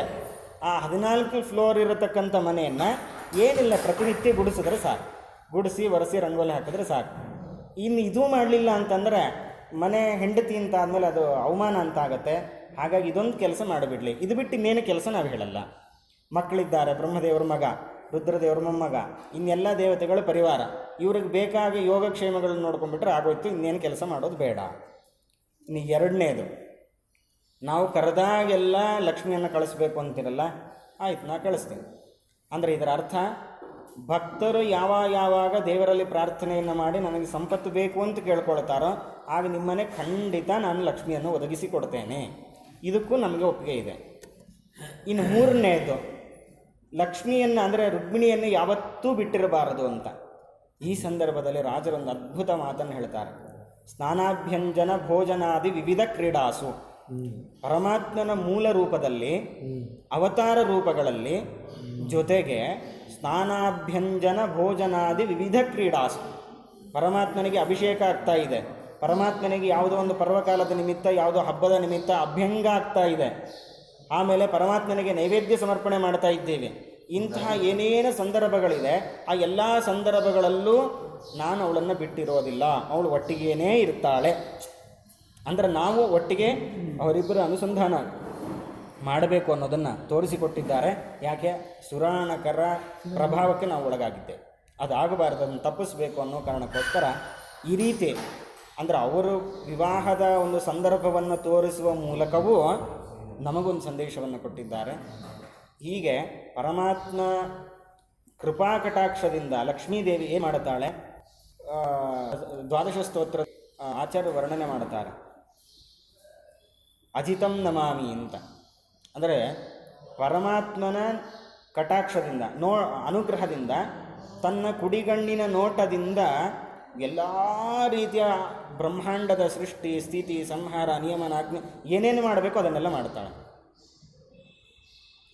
ಬ್ರಹ್ಮದೇವರಿಗೆ ಆ ಪದವಿ ಸಿಗಬೇಕು ಅಂತ ಅಪೇಕ್ಷೆ ಪಟ್ಟರೆ ಸಾಕು. ಯಂ ಕಾಮಯೇ ತಂ ತಂ ಉಗ್ರಂ ನಮಾಮಿ ತಂ ಬ್ರಹ್ಮಾಣ ತಂ ಋಷಿಂ ತಂ ಸುಮೇಧ. ನಾನು ಯಾರು ಇವನು ಅತ್ಯಂತ ಜ್ಞಾನಿಯಾಗಲಿ ಅಂತ ಅಪೇಕ್ಷೆ ಪಟ್ಟರೆ ಅವನು ಜ್ಞಾನಿ ಆಗ್ತಾನೆ. ನಾನು ಈ ವ್ಯಕ್ತಿಯನ್ನು ರುದ್ರನ ಪದವಿಯಲ್ಲಿ ಕೂಡಿಸ್ಬೇಕು ಅಂತ ಅಪೇಕ್ಷೆ ಪಟ್ಟರೆ ಅವನಿಗೆ ರುದ್ರ ಪದವಿ ಸಿಗೋದು. ಅಂತಹ ಕೇವಲ ಕುಡಿಗಣ್ಣಿನ ನೋಟದಿಂದ ಎಲ್ಲ ಕೆಲಸಗಳನ್ನು ಮಾಡತಕ್ಕಂಥ ಲಕ್ಷ್ಮೀದೇವಿಗೆ ಪರಮಾತ್ಮನ ಕೆಲಸಗಳು ಯಾವುದೂ ಭಾರವೇ ಅಲ್ಲ. ಅದಕ್ಕೆ ದಾಸರು ಹೇಳ್ತಾರಲ್ಲ, ಛತ್ರ ಚಾಮರ ವ್ಯಜನ ಪರ್ಯಂಕ ಪಾತ್ರ ರೂಪದಲ್ಲಿ ನಿಂತು. ಹಾಗಾಗಿ ಇಷ್ಟೆಲ್ಲ ಕೆಲಸವನ್ನು ತಾನೇ ಮಾಡ್ತಾಳೆ. ಜೊತೆಗೆ ಯಾರು ಭಗವದ್ಭಕ್ತರಿದ್ದಾರೋ ಅವರಿಗೆ ಲಕ್ಷ್ಮಿ ಅನುಗ್ರಹ ಆಗತ್ತೆ ಅನ್ನೋದನ್ನು ಕೂಡ ನೀವು ಕರೆದಾಗೆಲ್ಲ ಲಕ್ಷ್ಮಿಯನ್ನು ಕಳಿಸ್ತೀನಿ ಅಂತ ಕೃಷ್ಣ ಒಪ್ಕೊಂಡಿದ್ದಾನೆ. ಇನ್ನು ಇವಳನ್ನು ಬಿಟ್ಟಿರಬಾರದು, ನಾನು ಬಿಟ್ಟಿರ್ಲಿಕ್ಕೆ ಸಾಧ್ಯನೇ ಇಲ್ಲ, ಅವಳು ಸಮಾನ, ಗುಣದಿಂದ ನನಗಿಂತಲೂ ಕಡಿಮೆ ಅಂತ ಬಿಟ್ಟರೆ ನಾನು ಎಲ್ಲಿರ್ತೀನೋ ಅಲ್ಲಿರ್ತಾಳೆ, ನಾನು ಯಾವ್ಯಾವ ಕಾಲದಲ್ಲಿರ್ತೀನೋ ಆ ಕಾಲದಲ್ಲಿ ಎಲ್ಲ ನನ್ನ ಜೊತೆಗೆ ಇದ್ದಾಳೆ. ಎಷ್ಟು ಆ ಪ್ರಳಯ ಕಾಲದಲ್ಲಿ ಯಾರು ಇಲ್ಲ ಅಂತ ಹೇಳ್ತಾರೆ, ಯಾರು ಇಲ್ಲ ಅಲ್ಲ, ಆ ತಮಸ್ಸಿನ ರೂಪದಲ್ಲಿ ಪರಮಾತ್ಮನನ್ನು ದುರ್ಗಾದೇವಿ ಆಲಿಂಗನ ಮಾಡಿಕೊಂಡಿದ್ದಾಳೆ, ಆ ಎಲೆ ರೂಪದಲ್ಲಿ ಲಕ್ಷ್ಮೀದೇವಿ ಇದ್ದಾಳೆ, ಪರಮಾತ್ಮನ ಅಂಗಾಂಗಗಳಲ್ಲೂ ಆಭರಣ ರೂಪದಿಂದ ಲಕ್ಷ್ಮೀದೇವಿ ಇದ್ದಾಳೆ. ಆ ಪರಮಾತ್ಮನ ದೇಹದಲ್ಲಿರ್ತಕ್ಕಂಥ ಆಭರಣ ಅಂದರೆ ಯಾವುದೋ ಒಂದು ಲೋಹದಿಂದ ನಿರ್ಮಾಣವಾಗಿರತಕ್ಕಂಥ ಆಭರಣಗಳಲ್ಲ ಅವು, ಸಾಕ್ಷಾತ್ ಲಕ್ಷ್ಮೀದೇವಿನೇ ಆ ರೂಪದಿಂದ ನೆಲೆಸಿದ್ದಾಳೆ. ಹಾಗಾಗಿ ಎಲ್ಲೂ ಕೂಡ ಪರಮಾತ್ಮ ಲಕ್ಷ್ಮಿಯನ್ನು ಬಿಟ್ಟಿದ್ದು ಅಂತಿಲ್ಲ.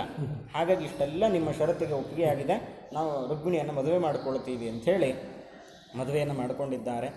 ಇದಾದಮೇಲೆ ನಾನಾ ಕಥೆಗಳ ಬರ್ತಾ ಇದೆ. ಅಂದರೆ ಸತ್ರಾಜಿತ ಸೂರ್ಯನನ್ನು ಉಪಾಸನೆಯನ್ನು ಮಾಡಿ ಸ್ಯವಂತಕಮಣಿಯನ್ನು ತಗೊಂಡಿರ್ತಾನೆ. ಅದೊಂದು ಸಲ ಕೃಷ್ಣ ಕೇಳ್ತಾನೆ, ನಾನು ಪ್ರಜೆಗಳಿಗೆ ಅಂದರೆ ಜನರಿಗೆ ಉಪಯೋಗಕ್ಕೆ ಅಂತ ನಾನು ಅಪೇಕ್ಷೆ ಪಡ್ತಾ ಇದ್ದೀನಿ, ಕೊಡು ಅಂತ. ಕೊಡೋದಿಲ್ಲ. ಕೊನೆಗೆ ತನ್ನ ತಮ್ಮ ಒಂದು ಸಲ ಹಾಕ್ಕೊಂಡು ಹೋದಾಗ ಸಿಂಹ ಕೊಲ್ಲತ್ತೆ. ಆ ಸಿಂಹವನ್ನು ಕೊಂದು ಜಾಂಬವಂತ ತಗೊಳ್ತಾನೆ. ಇದು ಯಾರಿಗೂ ಗೊತ್ತಿಲ್ಲ. ಯಾರು ಸತ್ರಾಜಿತ ಬಂದು ಬಲರಾಮನಲ್ಲಿ ದೂರು ಕೊಡ್ತಾ ಇದ್ದಾನೆ, ನಿನ್ನ ತಮ್ಮ ಹೀಗೆ ಮಾಡಿದ್ದಾನೆ ಹಾಗೆ ಹೀಗೆ. ಇಲ್ಲ ಮಾಡಿಲ್ಲ, ಹಾಗೆ ಏನು ಹೇಳಿದ್ರು ಕೇಳ್ತಾ ಇಲ್ಲ. ಕೊನೆಗೆ ಕೃಷ್ಣನೇ ಆ ಅಪವಾದವನ್ನು ಪರಿಹಾರ ಮಾಡಿಕೊಂಡಿದ್ದಾನೆ. ಈ ಯಾಕೆ ಅಂತಂದರೆ ಚತುರ್ಥಿ ದಿವಸ, ಗಣೇಶ ಚತುರ್ಥಿ ದಿವಸ ಕೃಷ್ಣ ಚಂದ್ರನನ್ನು ನೋಡಿದ್ದಂತೆ.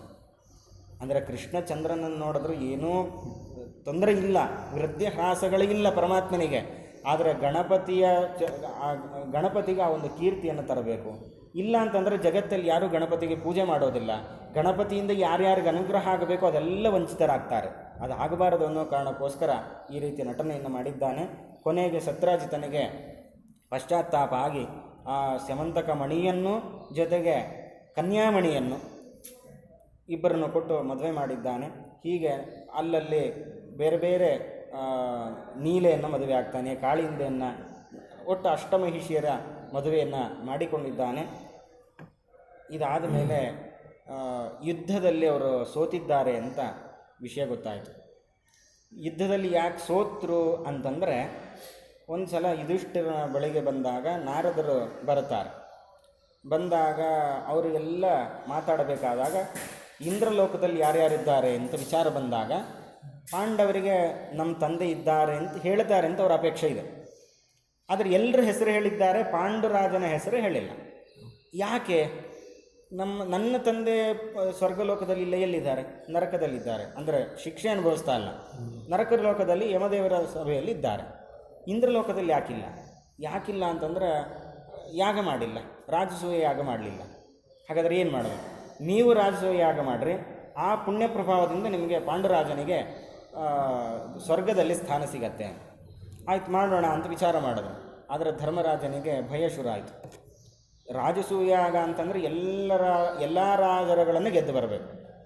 ಅವರಾಗೇ ಒಪ್ಕೊಂಡ್ರೆ ಪರವಾಗಿಲ್ಲ, ಅವ್ರು ಒಪ್ಕೊಳ್ಳಿಲ್ಲ ಅಂತಾದರೆ ಅವ್ರ ಜೊತೆ ಯುದ್ಧ ಮಾಡಬೇಕು, ಗೆಲ್ಲಬೇಕು. ಗೆದ್ದರೆ ಮಾತ್ರ ರಾಜಸೂಯ ಯಾಗ. ಯಾವೊಬ್ಬ ರಾಜನ ಜೊತೆ ಸೋತರೂ ಮತ್ತಿಲ್ಲ, ಯಾಗ ಮಾಡಲಿಕ್ಕಿಲ್ಲ. ಹಾಗಾಗಿ ಇವನಿಗೆ ಧರ್ಮರಾಜನಿಗೆ ಏನು ತುಂಬ ಭಯ ಅಂದರೆ ಜರಾಸಂಧ ಇದ್ದಾನಲ್ಲ, ಅದರಲ್ಲಿ ಯಾಕೆ ಭಯಕ್ಕೆ ಕಾರಣ ಏನು ಅಂದರೆ ಕೃಷ್ಣನೇ ಎಷ್ಟೋ ಸಲ ಓಡಿ ಹೋಗಿದ್ದಾನೆ ಅಂತ. ಕೃಷ್ಣ ಜರಾಸಂಧನನ್ನು ಸೋಲಿಸಿ ಕಳಿಸ್ತಿದ್ದ ಕಾರಣನೇ ಬೇರೆ. ಅವನು ಮತ್ತೆ ದುಷ್ಟರನ್ನು ತರ್ತಾನೆ, ತಾನಿದ್ದಲ್ಲೇ ಸಂಹಾರ ಮಾಡ್ಬೋದು ಅನ್ನೋದು ಒಂದು ಉದ್ದೇಶ. ಆದರೆ ಅದು ಧರ್ಮರಾಜನಿಗೆ ಅರ್ಥ ಆಗಲಿಲ್ಲ. ಹಾಗಾದರೆ ಜರಾಸಂಧನನ್ನು ಗೆಲ್ಲಬೇಕು ಅಂದರೆ ಕಷ್ಟ ಆಗುತ್ತೆ, ಹಾಗಾದರೆ ಯಾಗ ಮಾಡೋದು ಬೇಡ ಅಂತ ಕೈ ಚೆಲ್ಲಿ ಕೂತಿದ್ದಾನೆ. ಅಂದರೆ ಒಬ್ಬ ವ್ಯಕ್ತಿ ದೇವತಾ ಕಾರ್ಯವನ್ನು ಮಾಡುವಂತ ಯಾರಾದರೂ ಪ್ರೇರಣೆ ಮಾಡಿದಾಗ, ಅಯ್ಯೋ ಅಲ್ಲ ಆ ಥರ ಭಯ ಆಗತ್ತೆ, ಈ ಥರ ಏನೋ ತೊಂದರೆ ಆಗತ್ತೆ ಅಂತ ಭಯಕ್ಕೆ ಹೆದರಿ ಮಾಡೋದಿಲ್ಲಲ್ಲ, ಹಾಗೆ ಅದನ್ನು ತೋರಿಸಿಕೊಟ್ಟಿದ್ದ. ಕೃಷ್ಣನ ಅನುಗ್ರಹ ಇತ್ತು ಅಂತಾದರೆ ಆ ಎಲ್ಲ ಏನೇನು ಅಡ್ಡಿ ಆತಂಕಗಳಿದೆ ಅದನ್ನೆಲ್ಲ ನಾವು ದೂರ ಮಾಡ್ಕೊಳ್ಬೋದು ಅನ್ನೋದಕ್ಕೆ ಕೃಷ್ಣ ಬಂದು ಸಮಾಧಾನ ಮಾಡ್ತಾನೆ. ಭೀಮಸೇನ ದೇವರಿದ್ದಾರೆ, ಅವರಿದ್ದಾರೆ ಅಂತಂದರೆ ನಿಮ್ಗೆ ಯಾವ ಭಯ ಇಲ್ಲ. ಹಾಗಾಗಿ ಜರಾಸಂಧನ ಸಂಹಾರಕ್ಕೆ ಅಂತಲೇ ಅರ್ಜುನನ ಜೊತೆಗೆ ಕೃಷ್ಣ ಹೋಗ್ತಾನೆ. ಯಾಕೆ? ಅರ್ಜುನನಿಗೆ ತೋರಿಸ್ಬೇಕು ಭೀಮಸೇನ ದೇವರ ಪರಾಕ್ರಮ ಎಂಥದ್ದು, ಭೀಮಸೇನ ದೇವರಿದ್ದಿದ್ದರಿಂದಲೇ ನೀವು ಮುಂದೆ ಯುದ್ಧದಲ್ಲಿ ಗೆಲ್ತೀರಿ ಅನ್ನೋದನ್ನು ಮನವರಿಕೆ ಮಾಡಿಕೊಡ್ಬೇಕಾಗಿದೆ. ಹಾಗಾಗಿ ಜರಾಸಂಧನನ್ನು ಸಂಹಾರ ಮಾಡುವ ಸಂದರ್ಭದಲ್ಲಿ ಕೃಷ್ಣ ಅರ್ಜುನನ್ನೂ ಕರ್ಕೊಂಡು ಭೀಮಸೇನ ದೇವರ ಜೊತೆಗೆ ಮಗಧ ದೇಶಕ್ಕೆ ಹೋಗ್ತಾನೆ. ಹೋಗುವಾಗ ಬ್ರಾಹ್ಮಣರ ವೇಷವನ್ನು ತೊಟ್ಟುಕೊಂಡು ಹಿತ್ತಲ ಬಾಗಿಲಿಂದ ಹೋಗ್ತಾನೆ. ಅಲ್ಲಿ ಮುರಾಸುರನನ್ನು ಸಂಹಾರ ಮಾಡಿದ್ರಿಂದ ಪರಮಾತ್ಮನಿಗೆ ಮುರಾರಿ ಅಂತ ಹೆಸರು ಬಂದಿದೆ. ಒಳಗಡೆ ಪ್ರವೇಶ ಮಾಡಿದಾಗ ಜರಾಸಂಧ ಎದುರು ಬಂದಿದ್ದಾನೆ. ಯಾರು ನೀವು? ಅದು ಹಿಂದಿನ ಬಾಗಿಲಿಂದ ಬರ್ತಾ ಇದ್ದೀರಾ, ಬ್ರಾಹ್ಮಣರಂತೆ ಕಾಣ್ತಾ ಇದ್ದೀರಾ? ಅದಕ್ಕೆ ಕೃಷ್ಣ ಹೇಳ್ತಾನೆ, ಯುದ್ಧಕ್ಕೋಸ್ಕರ ಬಂದಿದ್ದೀನಿ. ಜರಾಸಂಧ ಹೇಳ್ತಾನೆ, ನಾನು ಬ್ರಾಹ್ಮಣರ ಜೊತೆ ಯುದ್ಧ ಮಾಡೋದಿಲ್ಲ, ನಾನು ಬ್ರಾಹ್ಮಣರ ದ್ವೇಷಿ ಅಲ್ಲ, ನಾನು ಯುದ್ಧ ಮಾಡಲ್ಲ, ನಾವು ಬ್ರಾಹ್ಮಣರಲ್ಲ, ನಾನು ಕೃಷ್ಣ, ಇವನು ಭೀಮಸೇನ, ಇವನು ಅರ್ಜುನ ಅಂಥೇಳಿ ತಮ್ಮ ನಿರ್ಜೂಪವನ್ನು ತೋರಿಸಿದಾಗ ಅದಕ್ಕೆ ಕೃಷ್ಣ ಹೇಳ್ತಾನೆ, ಹಾಗಾದರೆ ಈಗ ನಾವು ರಾಜಸೂಯ ಯಾಗ ಮಾಡಬೇಕು ಅಂತ ಬಂದಿದ್ದೀವಿ, ನೀನು ಒಪ್ಕೊಂಡ್ರೆ ಮಾಡ್ತೀವಿ, ಇಲ್ಲ ಅಂದರೆ ಯುದ್ಧ ಮಾಡಬೇಕು. ಸರಿ, ಯುದ್ಧ ಮಾಡ್ತೀನಿ. ಕೃಷ್ಣ ಹೇಳ್ತಾನೆ, ನಾವು 3 ಜನ ಇದ್ದೀವಿ, 3 ಜನದಲ್ಲಿ ಯಾರ ಜೊತೆ ಬೇಕಾದರೂ ನೀವು ಯುದ್ಧ ಮಾಡ್ಬೋದು, ಯಾರು ಒಬ್ಬರು ಸೋತರು ನಾವು ಯಾಗ ಮಾಡಲ್ಲ. ಅದಕ್ಕೆ ಜರಾಸಂಧ ಯೋಚನೆ ಮಾಡ್ದ. ಜರಾಸಂಧ ಹೇಳ್ತಾನೆ, ಕೃಷ್ಣ ನೀನು ಒಬ್ಬ ಗೋಪಾಲಕ, ರಾಜನಾದವನು ಯಾವುದೋ ಒಂದು ದನ ಕಾಯೋನ ಜೊತೆ ಯುದ್ಧ ಮಾಡ್ದ ಅನ್ನೋದು ಬೇಡ, ಆ ಅಪಕೀರ್ತಿನೇ ನನಗೆ ಬೇಡ, ಹಾಗಾಗಿ ನಿನ್ನ ಜೊತೆ ನಾನು ಯುದ್ಧ ಮಾಡಲ್ಲ. ಇನ್ನು ಅರ್ಜುನ ಇದ್ದಾನಲ್ಲ, ಅವನು ನನಗೆ ಚಿಕ್ಕ ಮಗು ಇದ್ದ ಹಾಗೆ, ಜರಾಸಂಧನ ವಯಸ್ಸಾಗ 70 ಮೇಲಿತ್ತು ಅಂತ ಹೇಳ್ತಾರೆ. ಅಂದರೆ ವೃದ್ಧ, ಅವನು ವಯಸ್ಸಲ್ಲಿ ವೃದ್ಧ. ಅಂತಹ 70-80 ವಯಸ್ಸಿರತಕ್ಕಂಥ ಜರಾಸಂಧ ಅರ್ಜುನನನ್ನು ನೋಡಿ ಹೇಳುವಂಥ ಮಾತು, ಇವನು ಬಾಲಕ ಅಂತ. ಹಾಗಾಗಿ ಅರ್ಜುನನ ಜೊತೆ ನಾನು ಯುದ್ಧ ಮಾಡೋದಿಲ್ಲ, ಇನ್ನಿರೋದು ಭೀಮಸೇನ ದೇವರು, ಹಾಗಾಗಿ ಭೀಮಸೇನನ ಜೊತೆ ಯುದ್ಧ ಮಾಡ್ತೀನಿ. ಯಾಕೆ ಹೀಗೆ ಮಾತಾಡ್ದ? ಕೃಷ್ಣನ ಜೊತೆ ಯಾಕೆ ಯುದ್ಧ ಮಾಡಲ್ಲ ಅಂದ. ಮೇಲ್ನೋಟಕ್ಕೆ ಅವನು ಗೋಕಾಯೋನು ಹಾಗೀಗೆ ಅಂತೆಲ್ಲ ಅಪಹಾಸ್ಯ ಮಾಡ್ದ. ಆದರೆ ನಿಜವಾಗಿ ಮನಸ್ಸಲ್ಲಿ ಏನಿತ್ತು ಅಂದರೆ, ಎಷ್ಟೋ ಬಾರಿ ಕೃಷ್ಣನ ಜೊತೆ ಸೋತಿದ್ದಾನೆ, ಕೃಷ್ಣನನ್ನು ಗೆಲ್ಲೋದು ಸಾಧ್ಯ ಇಲ್ಲ ಅಂತ ಅವನಿಗೆ ತೀರ್ಮಾನ. ಹಾಗಾಗಿ ಕೃಷ್ಣನ ಜೊತೆ ಹೆದರಿಕೆಯಿಂದ ಮೇಲ್ನೋಟಕ್ಕೆ ಮಾತ್ರ ಮಾಡಲ್ಲ. ಇನ್ನು ಅರ್ಜುನನ ಜೊತೆ ಅಪಕೀರ್ತಿ ಬೇಡ, ಚಿಕ್ಕವನು ಅನ್ನೋ ಕಾರಣಕ್ಕೋಸ್ಕರ ಬಿಟ್ಟ. ಅರ್ಜುನನಿಗೆ ಭಯ ಆಗ್ತಾಯಿತ್ತು, ಎಲ್ಲಿ ನನ್ನನ್ನು ಆಯ್ಕೆ ಮಾಡಿಕೊಂಡ್ರೆ ಅಂತ. ಅವನಿಗೂ ಬೇಕಾಗಿದ್ದದೆ. ಹಾಗಾಗಿ ಅರ್ಜುನನನ್ನು ಬಿಟ್ಟು ಭೀಮಸೇನ ದೇವರ ಜೊತೆ ಇದ್ದ. ನನಗೆ ಸಮಾನ ಗೆಲ್ಲುವ ಸಾಧ್ಯತೆಗಳು ಇರುತ್ತೆ. ಕೃಷ್ಣನ ಜೊತೆ ಯುದ್ಧ ಮಾಡಿದ್ರೆ ಖಂಡಿತ ನಾನು ಗೆಲ್ಲಲ್ಲ. ಇನ್ನು ಅರ್ಜುನನ ಜೊತೆ ಮಾಡಿದ್ರೆ ಹುಡುಗನ ಮೇಲೆ ಯುದ್ಧ ಮಾಡಿದ್ದಾನೆ, ಅದು ಕೀರ್ತಿ ಬರಲ್ಲ. ಭೀಮಸೇನ ದೇವರ ಮೇಲೆ ಯುದ್ಧ ಮಾಡಿದ್ರೆ ಗೆದ್ದರೆ ಜಯ, ಸೋತ್ರೆ ಒಳ್ಳೆ ಪರಾಕ್ರಮಿ ಅನ್ನೋ ಹೆಸರಂತೂ ಇದ್ದೇ ಇರುತ್ತೆ. ಹಾಗಾಗಿ ಏನಾದರೂ ಆಗಲಿ ಅಂಥೇಳಿ ಯುದ್ಧ ಪ್ರಾರಂಭ ಆಗಿದೆ. ಮೊದಲು ಯಾವ ಯುದ್ಧ? ವಾಗ್ಯುದ್ಧ. ಅವನು ಶಿವಸರ್ವೋತ್ತಮತ್ವವನ್ನು ಪ್ರತಿಪಾದನೆ ಮಾಡೋನು.